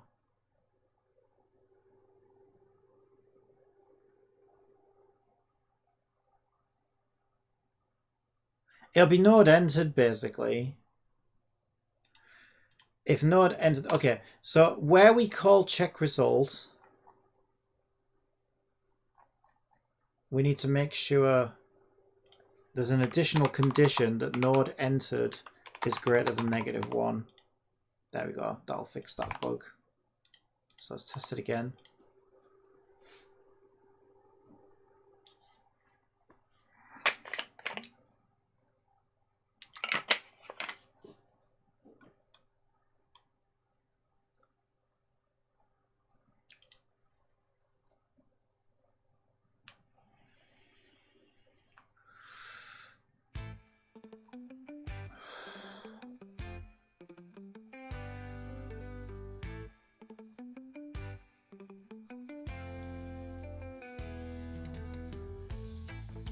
Yep, it reset perfect, well, almost perfectly. The one thing it didn't do is it didn't go back and switch the first node, the original node, on. So when we reset the path, when we reset the wire rather, we need to turn the start node off. So image node tiles at position start node, what the fuck did I call it?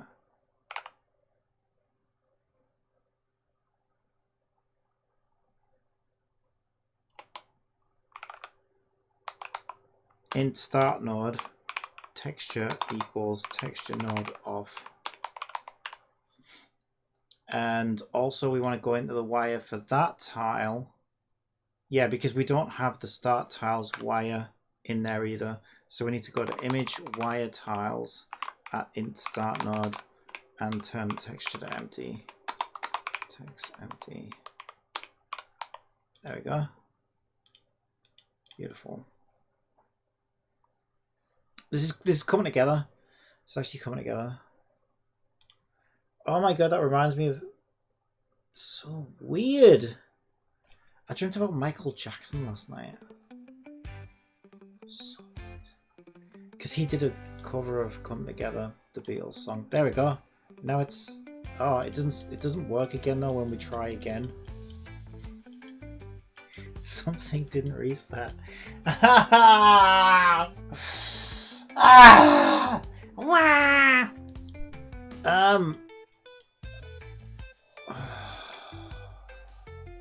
Okay, I've clearly forgot to reset something.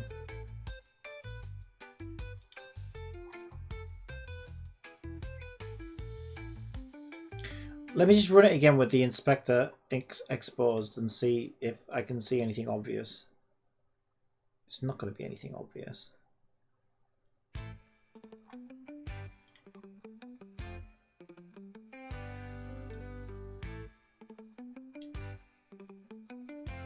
Mouse up needs turning off. It's because mouse up is true, I think.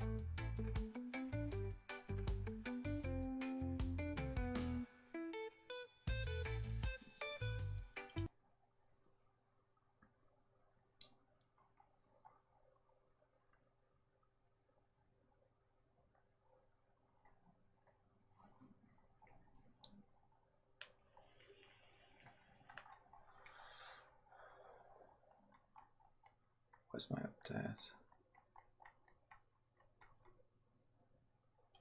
Pretty sure that's it.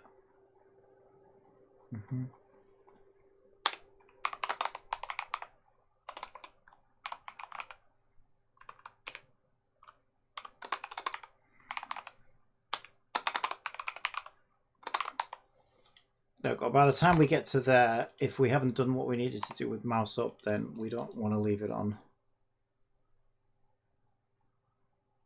It's probably the easiest way to fix that.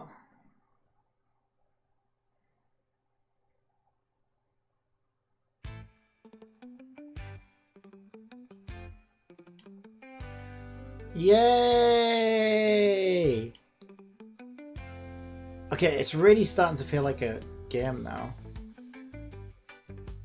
Okay, so the only thing left to do now, so our reset works, our reset wire works, we're blocked from going through other coloured nodes, we can still complete a node, therefore we can still complete a puzzle, we can reset the puzzle, all the corners are working. The only thing left to do now is to stop the player from crossing over an existing wire. Because I could just go this way if I wanted to right now and complete the puzzle. That's invalid. So we need to check. Now this is... Okay, we can check the wire. To be fair, yeah. You might be thinking, oh, don't you need to track all three colours wires in a list? And not just the current wire's path. But no, I already thought about this. We can check the textures on the tiles, basically.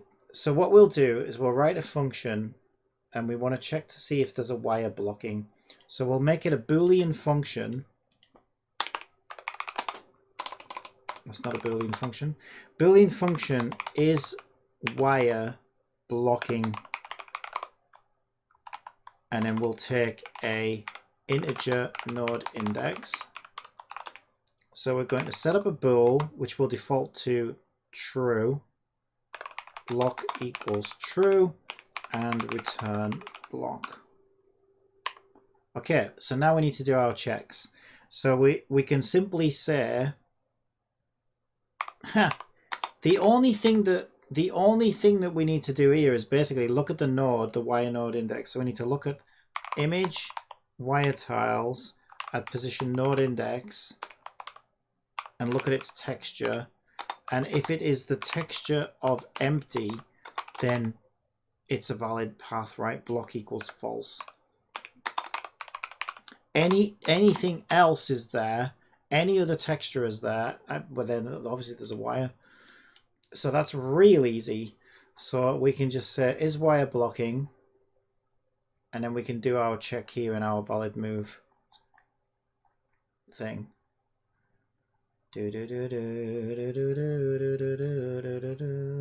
Right, so we check to see whether we're going through nodes. So this is check for other nodes.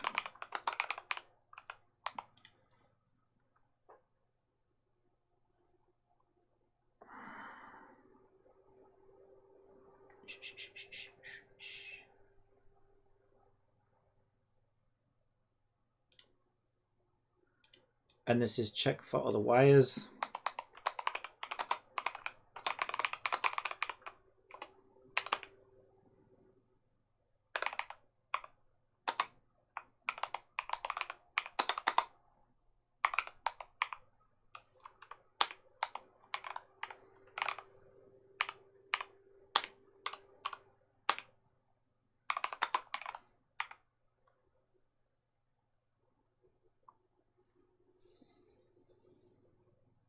I need to be careful though and make sure I'm not overwriting.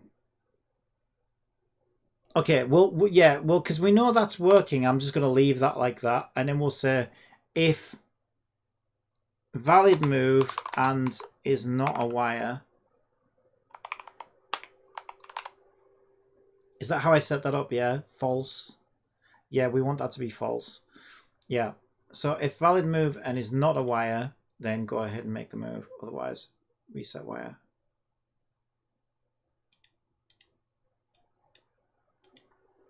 All right, let's test it. This is it. I think we're done. I think we're done.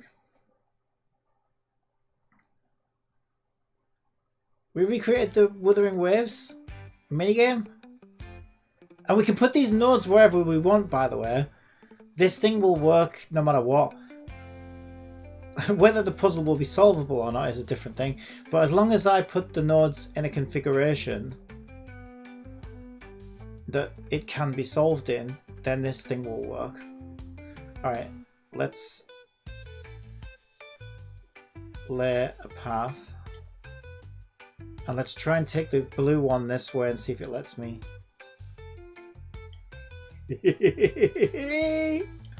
Oh, hell yeah! It works! And it won't let me go this way. Oh! Oh, I figured it out! Oh! Yay! We did it!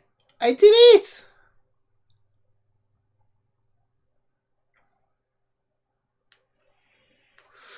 Now, I know that guy was probably just trolling me. He's probably right, though. That's probably not how fuses work. But, like, you know what I mean? Like, Jesus Christ. You could... Really, who cares?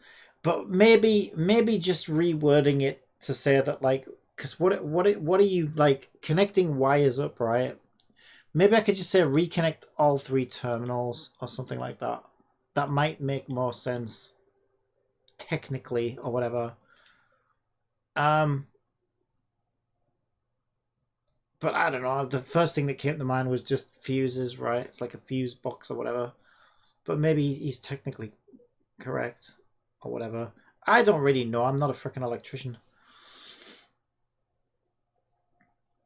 I know we used to have I used to have fuse wire in my old house until I got trip switches installed.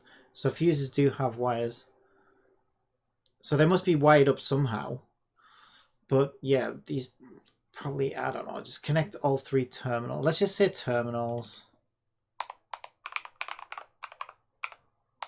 Maybe that makes more sense.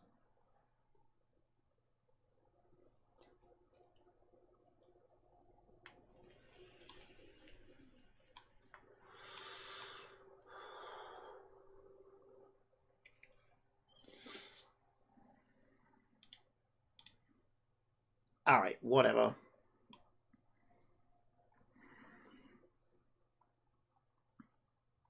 All right, I think we're done.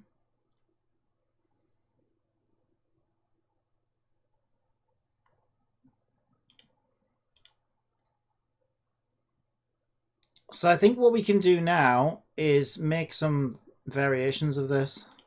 So if I duplicate my fuse box and make a fuse box 1, and we'll put the fuses in a different order. I could try and come up with my own. I copied the first Wuthering Waves screenshot.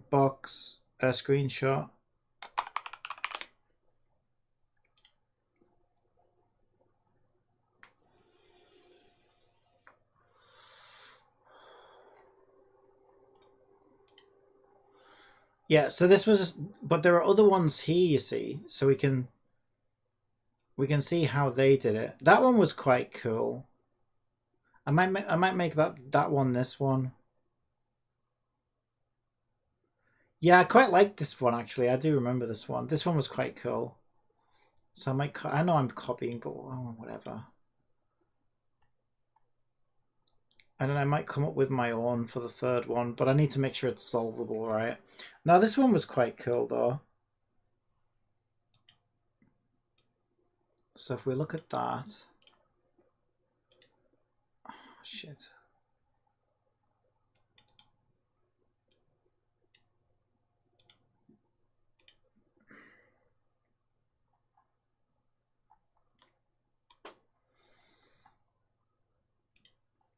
So basically our node 1 start would want to be in 20, and our node 1 end would want to be in 24. Our node 2 start would want to be in 21, and our 2 end would be in 23. Our 3 start would want to be in 22, and its end would want to be in 12. All right, let's test it.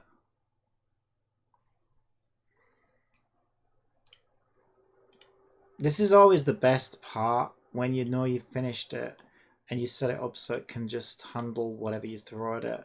And then you're like, all right, let's throw some stuff at it. I left them both open. That could be a problem. Just close that one. There we go. Oh, I'm so happy right now. There we go.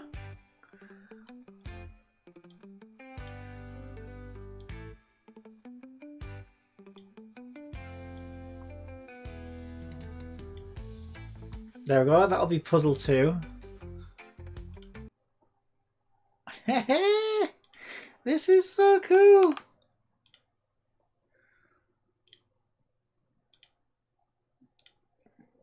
And puzzle 3. Maybe I'll come up with my own.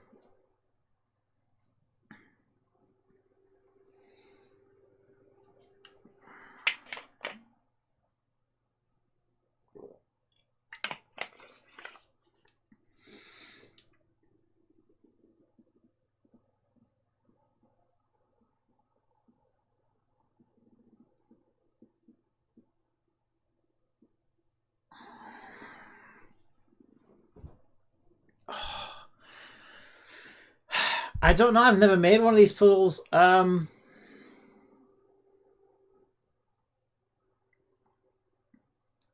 do you design a puzzle like this? You've got to try and like find...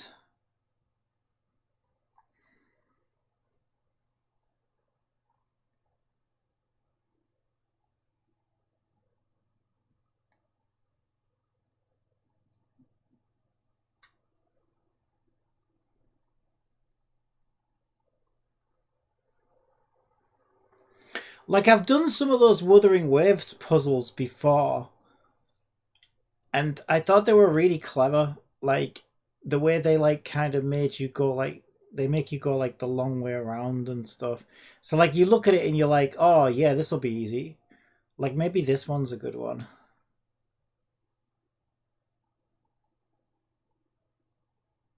That one looks really easy, actually.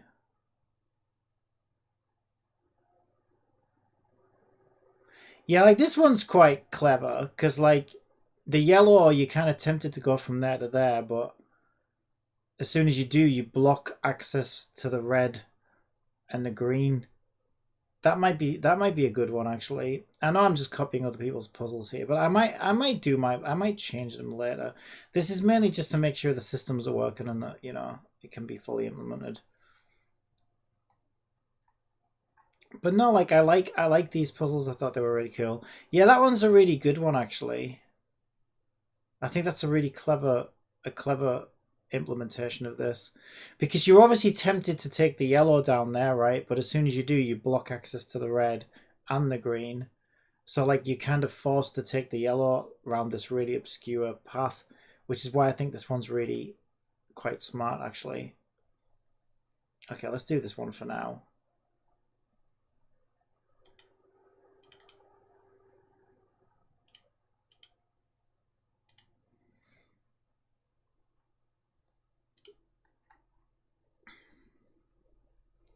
Okay, so our node 1 start is 0 and its end is 13.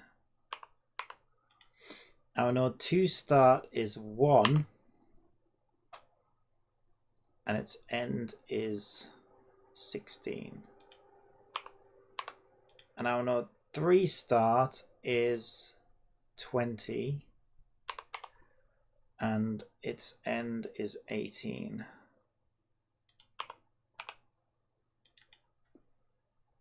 All right. This is so cool. This is so cool.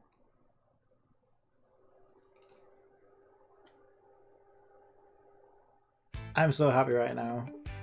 Okay. So yeah, you're obviously tempted to like put that there and then you're like,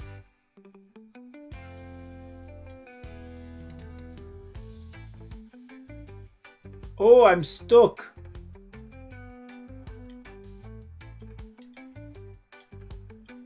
And now like we've got no choice but to reset the puzzle.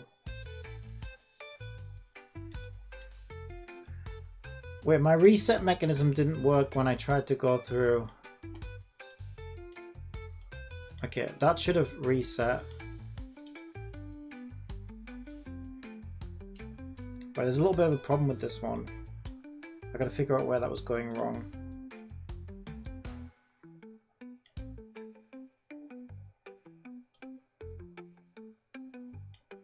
That's doing it now.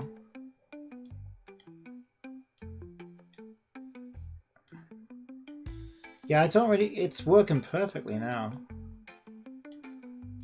I'm not sure why it went weird and left some wires there before.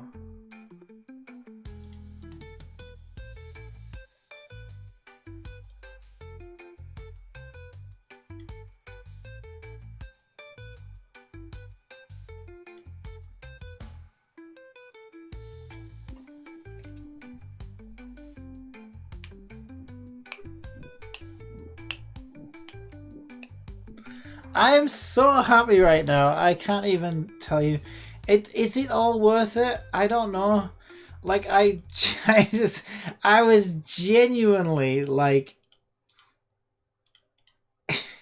it was genuinely like agonizing hell for me last night trying to figure this out.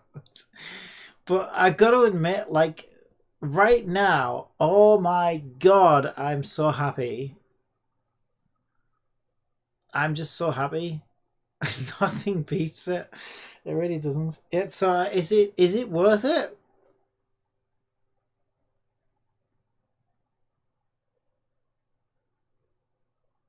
Yeah. I think it is. I think it's worth it. It's not easy though. It's definitely not easy. Like when it's rough, my god, it's so rough. It's so unbelievably rough. But yeah, I think it's worth it. I'm just going to move that back up to car and make sure that everything still works. Let's do that last one again.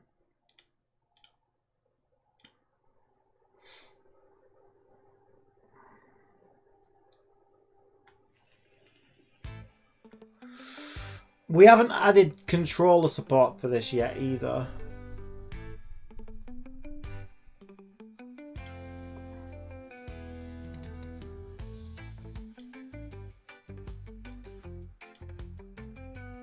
Oh no! It also lets me do another...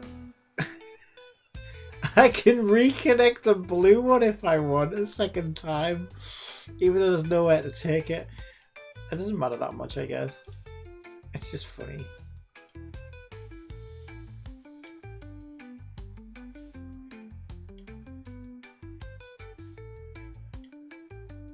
That's super fun. I love that puzzle. I really do. That's why I remade it. That's why I wanted to remake it. I'm so happy. And I could even, because I think this is kind of nice as well, the way I've set this up, right? I can give it like different colored wires for like each iteration, just to mix things up. It could be kind of fun.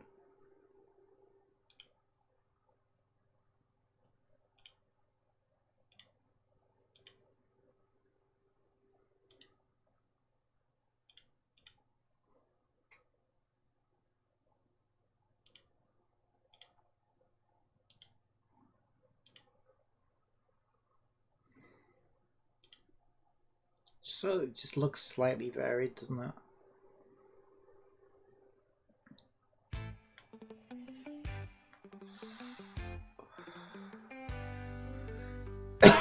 Yeah, that looks quite cool actually.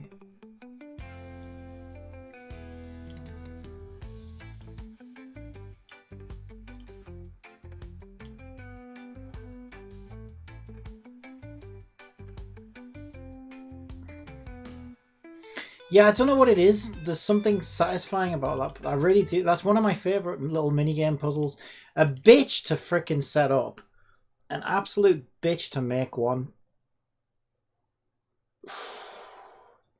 It took me like 24 hours to make this. Didn't I start around this time yesterday? I mean, obviously I did get some sleep, but yeah, this is pretty much all I've done other than sleep in the last 24 hours. So how long did I probably sleep for? Probably like 7 or 8 hours. And I did watch a little bit of telly. So, okay, let's shave 10 hours. So it probably took me like about 12 hours in total to make this.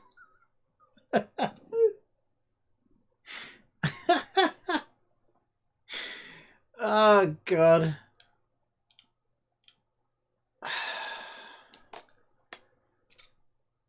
Honestly, though, I am so happy right now. I really am. That's so cool. Like, once I wire this up into my game story and everything with the power station, I think it's just going to be great. It's going to be so cool. And it just breaks up gameplay, right? It just... So I put some little fuse boxes to interact with for those. So that's going to be these 3 here.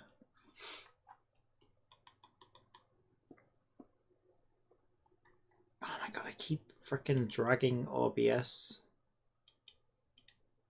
freaking things around. I don't know what I've done here. I don't know what I've done.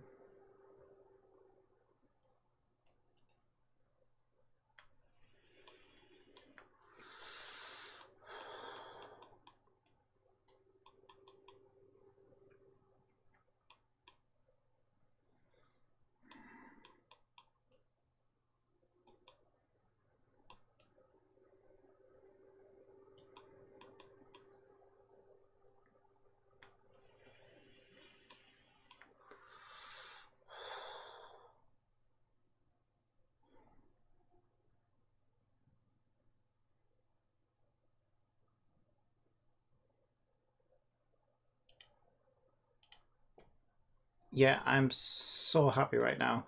Alright, let's just back the project up and then we'll give it like a test run. See where we're up to. Yeah, I'm just so happy.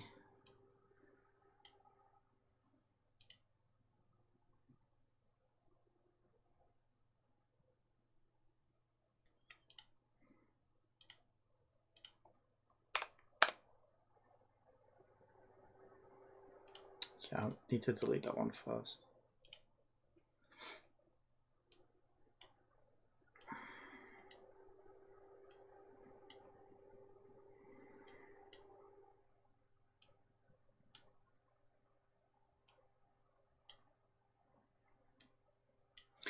But it's a weird experience, right? Like,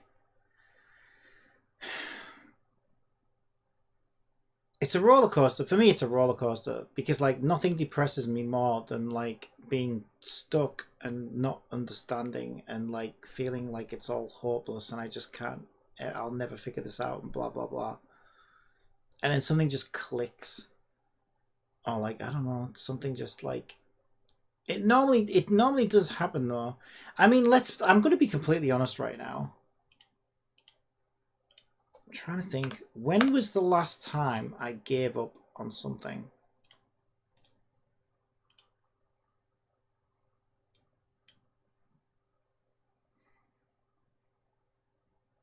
It was a long time ago. And like, I think about all the things I've actually managed to do. Like, I've become so stubborn and persistent and whatever it is, right? Yeah, like I can't remember the last time I gave up on something. It would have been years ago when I first started out on Unity, and some things really just were like way outside of like my ability. But like it's been a while since that's happened. It's still a struggle. Sometimes it's still a real struggle. But like I do eventually get there. It's just like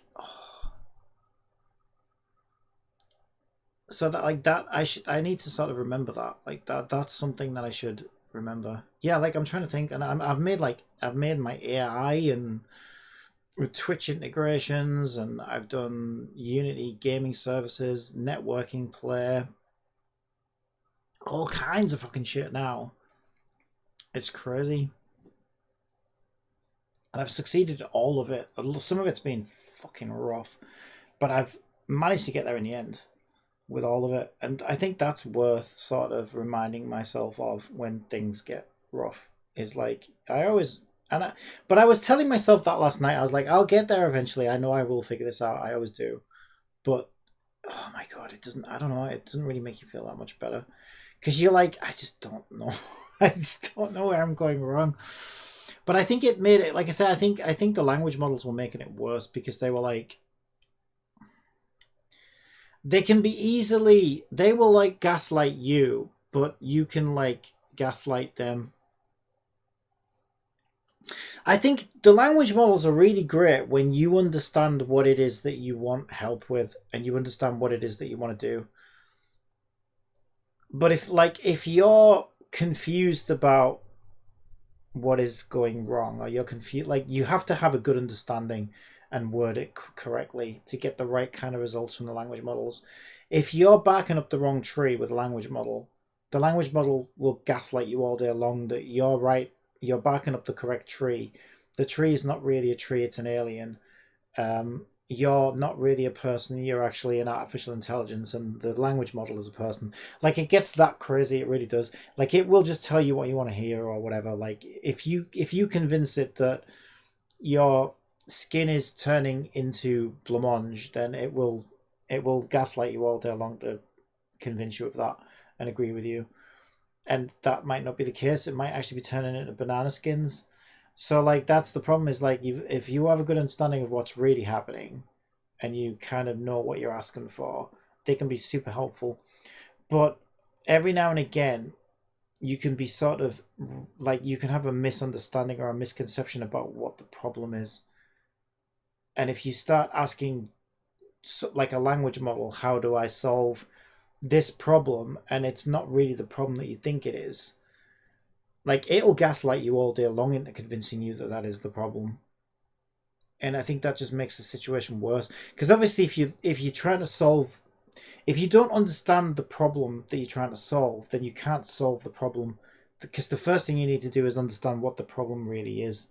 And sometimes that's when it gets the roughest, is if you misunderstand what the problem is, which can easily happen. Yeah, and I think that language models are like the worst, least helpful thing when you're wrong about what the problem is. I wish the language models could like, maybe they'll get there one day. I wish the language model would be like, you know, what are you talking about? You know what I mean? I think you're misunderstanding the problem here. Actually, the problem is this. But they don't do that. They're just like, oh, this is the problem, is it? Oh, let me just like make some shit up. So it really is like, it really does talk out of its ass, I think 99% of the time. But because it's good at regurgitating shit that it's read, that's why I think it's super helpful when you're like, okay, you know, I don't know, whatever it is, if it's something really clear and simple, you know what you want, it can be super helpful. You know, I want a bunch of buttons and I want button listeners attached and I want these buttons to do this, this, and this. It's going to give you exactly what you want straight away. Yeah, I know how to do that. I've read about this, blah, blah, blah. Here you go. And you get that. But if you're like, okay, I'm doing things in this very specific way and, you know, like, I I understand how these things connect together, but something is misaligning somewhere, which was kind of my problem last night. Something is going wrong in my alignment of all these different things. Like, it doesn't have a fucking hope in hell of trying to help you with that. It'll just convince you that, yeah, okay, well, if you're saying that the wires are wrong when you go a different direction, you need to program in the new direction. It's like, but what even is the direction? And this is what I couldn't understand last night. Is like, they both just kept saying to me, like, you know, if it's not working, if it's working clockwise but it's not working anti-clockwise, then you just need to program in the anti-clockwise. And that kind of was the solution, but that's not a really good way of wording it, because there is no clockwise or anti-clockwise for that puzzle, really. What it really came down to is the order of the previous directions. So if it actually had any real intelligence or any real like understanding, which they clearly don't, but if it did, it would look at that and be like, okay, here's the problem. Like, you know, you're mapping directions based off, you know, you're working these corners out based off these two directions, but you're converting backwards directions into forwards directions. That was basically what I was doing. It all makes perfect sense. It's so weird how clear it seems once you know. Like, once you figure it out, it's like, oh my god, how could I have been so stupid? Like, you're like, yeah, it seems kind of obvious now. But I don't know, that's not how my mind was seeing it. My mind was like, well, hey, if I need, because the way my mind saw it is, look, if I need a corner that's northeast, right, that points to the north and points to the east, then who cares which direction? It doesn't matter whether I came from the right side or from the upside. It's still a northeast corner that I want. But that isn't how it works, because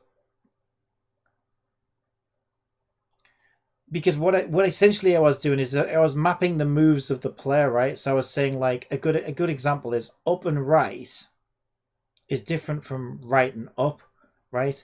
Because up and right is a southeast corner, but right and up is a southwest corner. Like, once you understand, right? It's like, yeah, I get it now. But I think it's because my mind wasn't thinking about how directions create corners. My mind was thinking about how, like, from the other way around, like, how do I identify which texture I want based off the two previous directions? Like, that's what my mind was focused on. And for whatever reason, my mind was convinced that, well, you know, if we need a northeast corner, we need a northeast corner. It doesn't matter whether you come from this way or this way, but it actually does.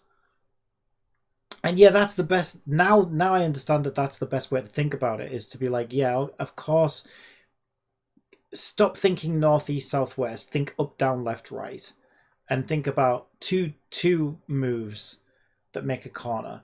So whatever that happens to be, up and right, and then right and up, are they the same corners? No, of course not. And so that's where I was going wrong. I was converting the two directions in the order I thought, because I thought I need to convert those, because I don't have. That was the other problem with this as well, because I didn't have an up and right corner, essentially, right? Because I was using northeast, southwest, so I didn't have an east, north. Like, what would that be? Right and up would be what I called a northwest corner. I think I just confused myself as well with this northeast, southwest thing. So I was like, well, whatever those directions, northeast, southwest, were equating to, they were making backwards directions. Do you know what I mean? Like, backwards. Because I didn't have an east-west corner. I had not an east-west. I didn't have an east and north corner. I had a northeast corner. So I was like, well, I need to convert east north into northeast because I don't have a corner for east north, because what would that even be? But when I think about it, what would that be? Well, an east north corner would be right up, which would be a northwest corner. So it is confusing. Like, it depends how you set it up, I guess. But yeah, it is confusing. And I think I just managed to confuse myself. And of course, I'd been at it all day as well, and I was tired. So, like, at a certain point, like,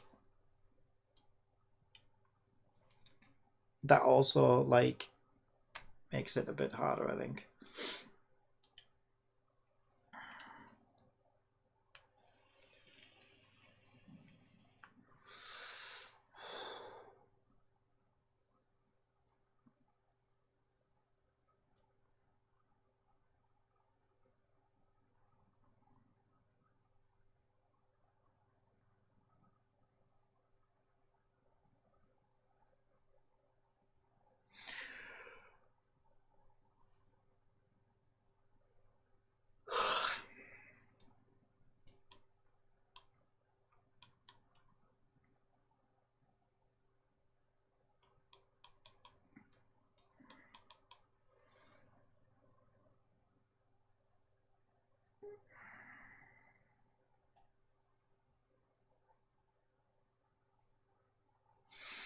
Yes, I want to do like this little van ride thing as well, and like running zombies over.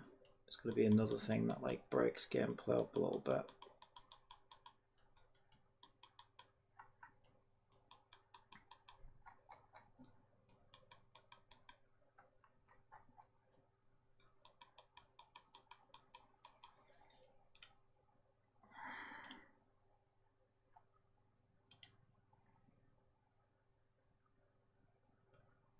I thought this was sank into the ground, but it doesn't actually look. Did I fix this already? Maybe I did. I know this car needs to move because when we start the van ride off, we just end up like running it over. I'll put this one in the car park, I guess. It's out the way. There we go.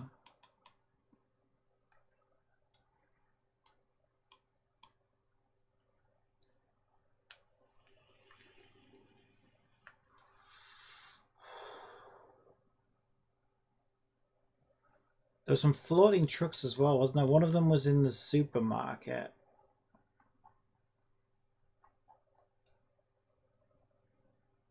It's really hard to control the camera like this.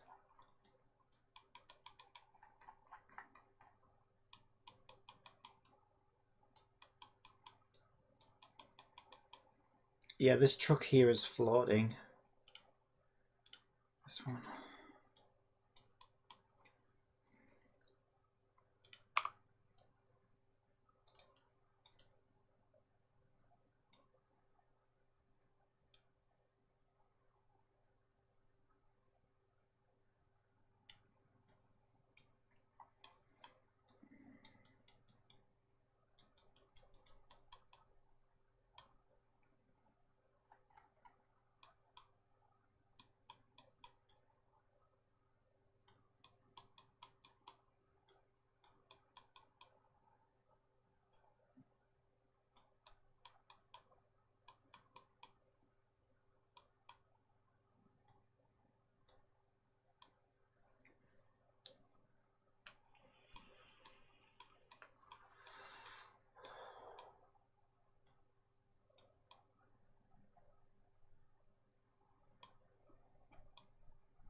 Yeah, I also thought about mobile controls. I have no idea whether that puzzle's going to work on mobile or not. I need to add gamepad support for it as well.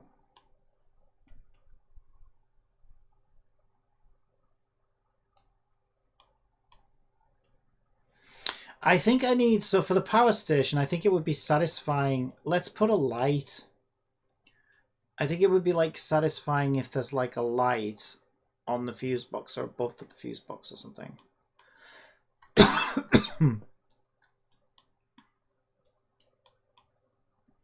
And when you complete the puzzle, like you see the light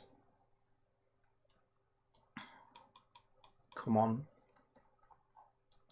Like just like little visual indicators and telegraphers and stuff for the player is always good to have.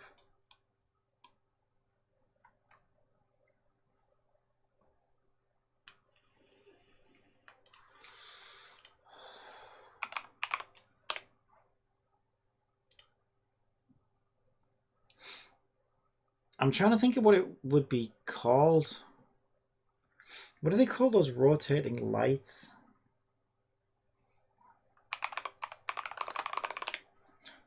It's not called a rotating light, I know that. You know, like a siren light. Siren light?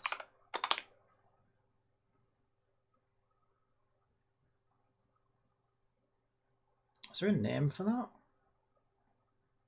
That's the kind of light I'm thinking. And I can animate it as well.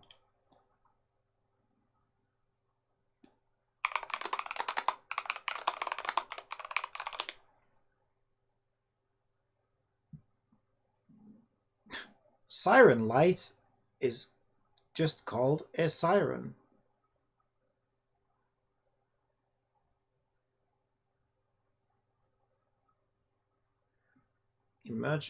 Emergency rotator beacons, light bars, cherries. So they don't really have like a set name really.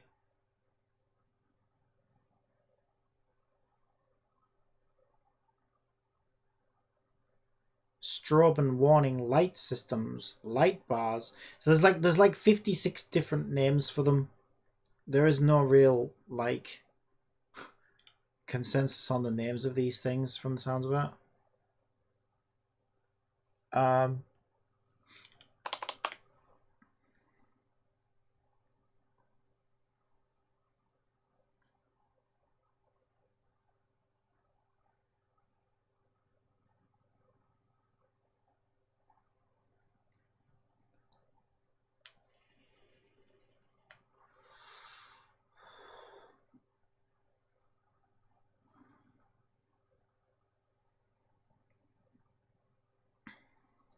I mean, I already made lights for the Miku Snowball challenge, and I put them all over the Snowball challenge, and they all animate and stuff, which is nice.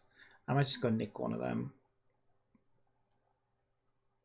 This little dude with a siren on his head, that's kind of fun.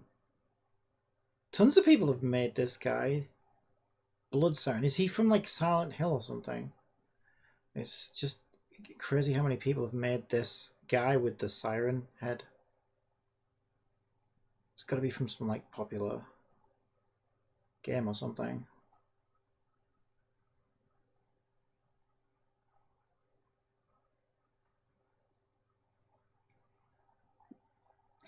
Ghostbusters car. Yeah, I guess I'll just go grab one of my lights off the Miku puzzle.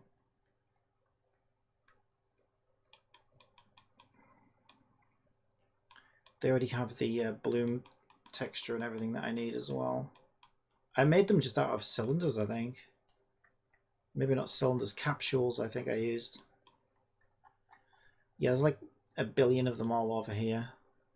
Let's grab one.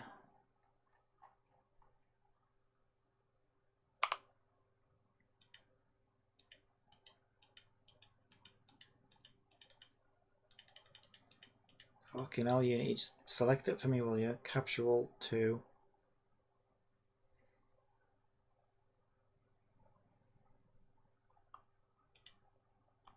Okay. These have like... Now I have a script on the container, I think, which... Let's put it in between these for now.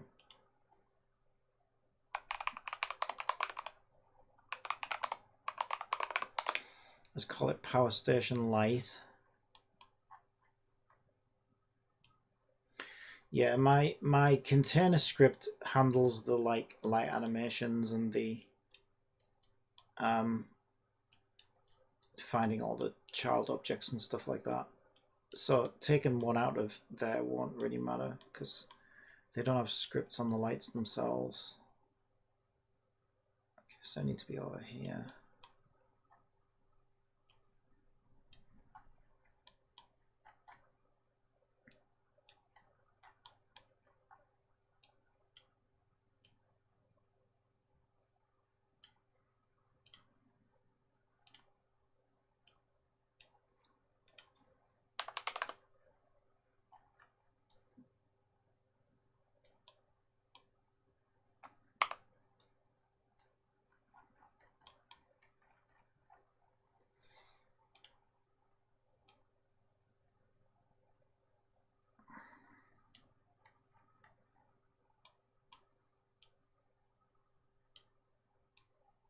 Yeah, I just think something like that will be fine.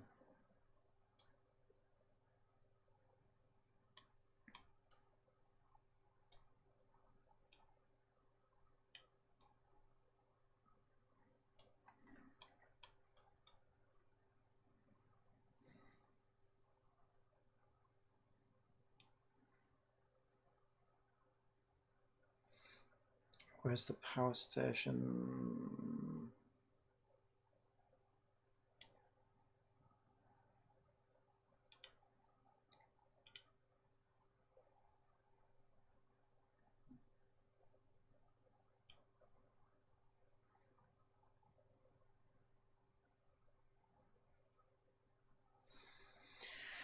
Where is the power station? Barrier road closed, barrier road closed. Shooting gallery. Power plant, there it is.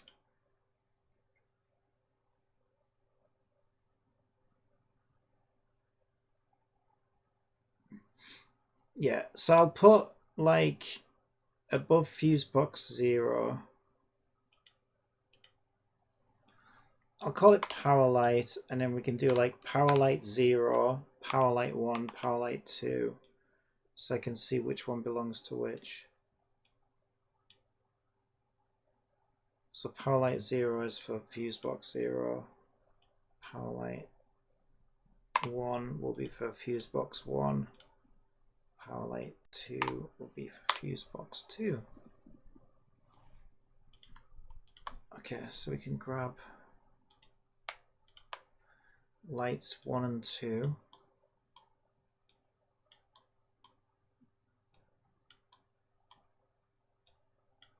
Take them over here with me.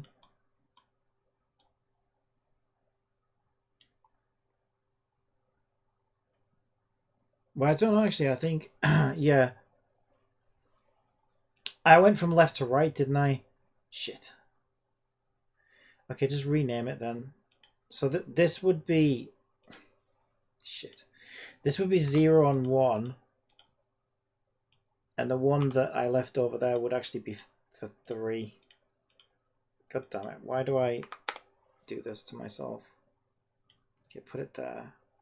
Power light 1 for fuse box 1. Power light 0 for fuse box 0. So this one wants to be power light 1. So now we need to get power light 0 and put it with fuse box 0.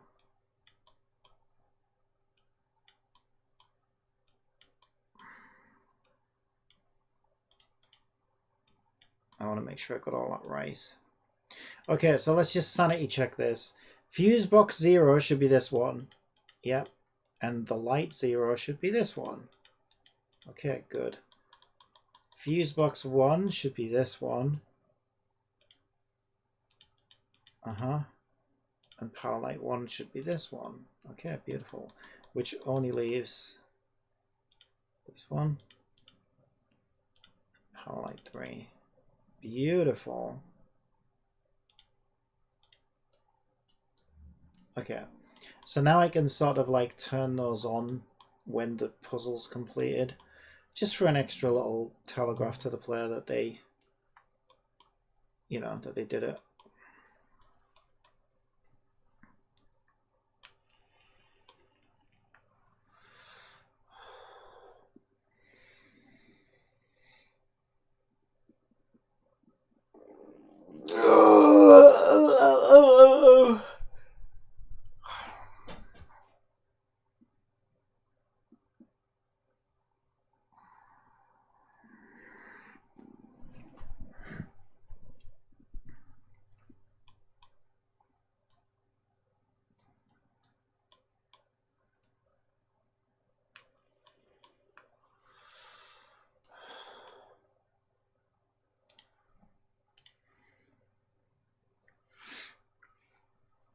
Alright, I'm going to take a quick break, get some lunch and stuff, I think. So I'll probably be back on in a bit. I will see you in a bit. Bye.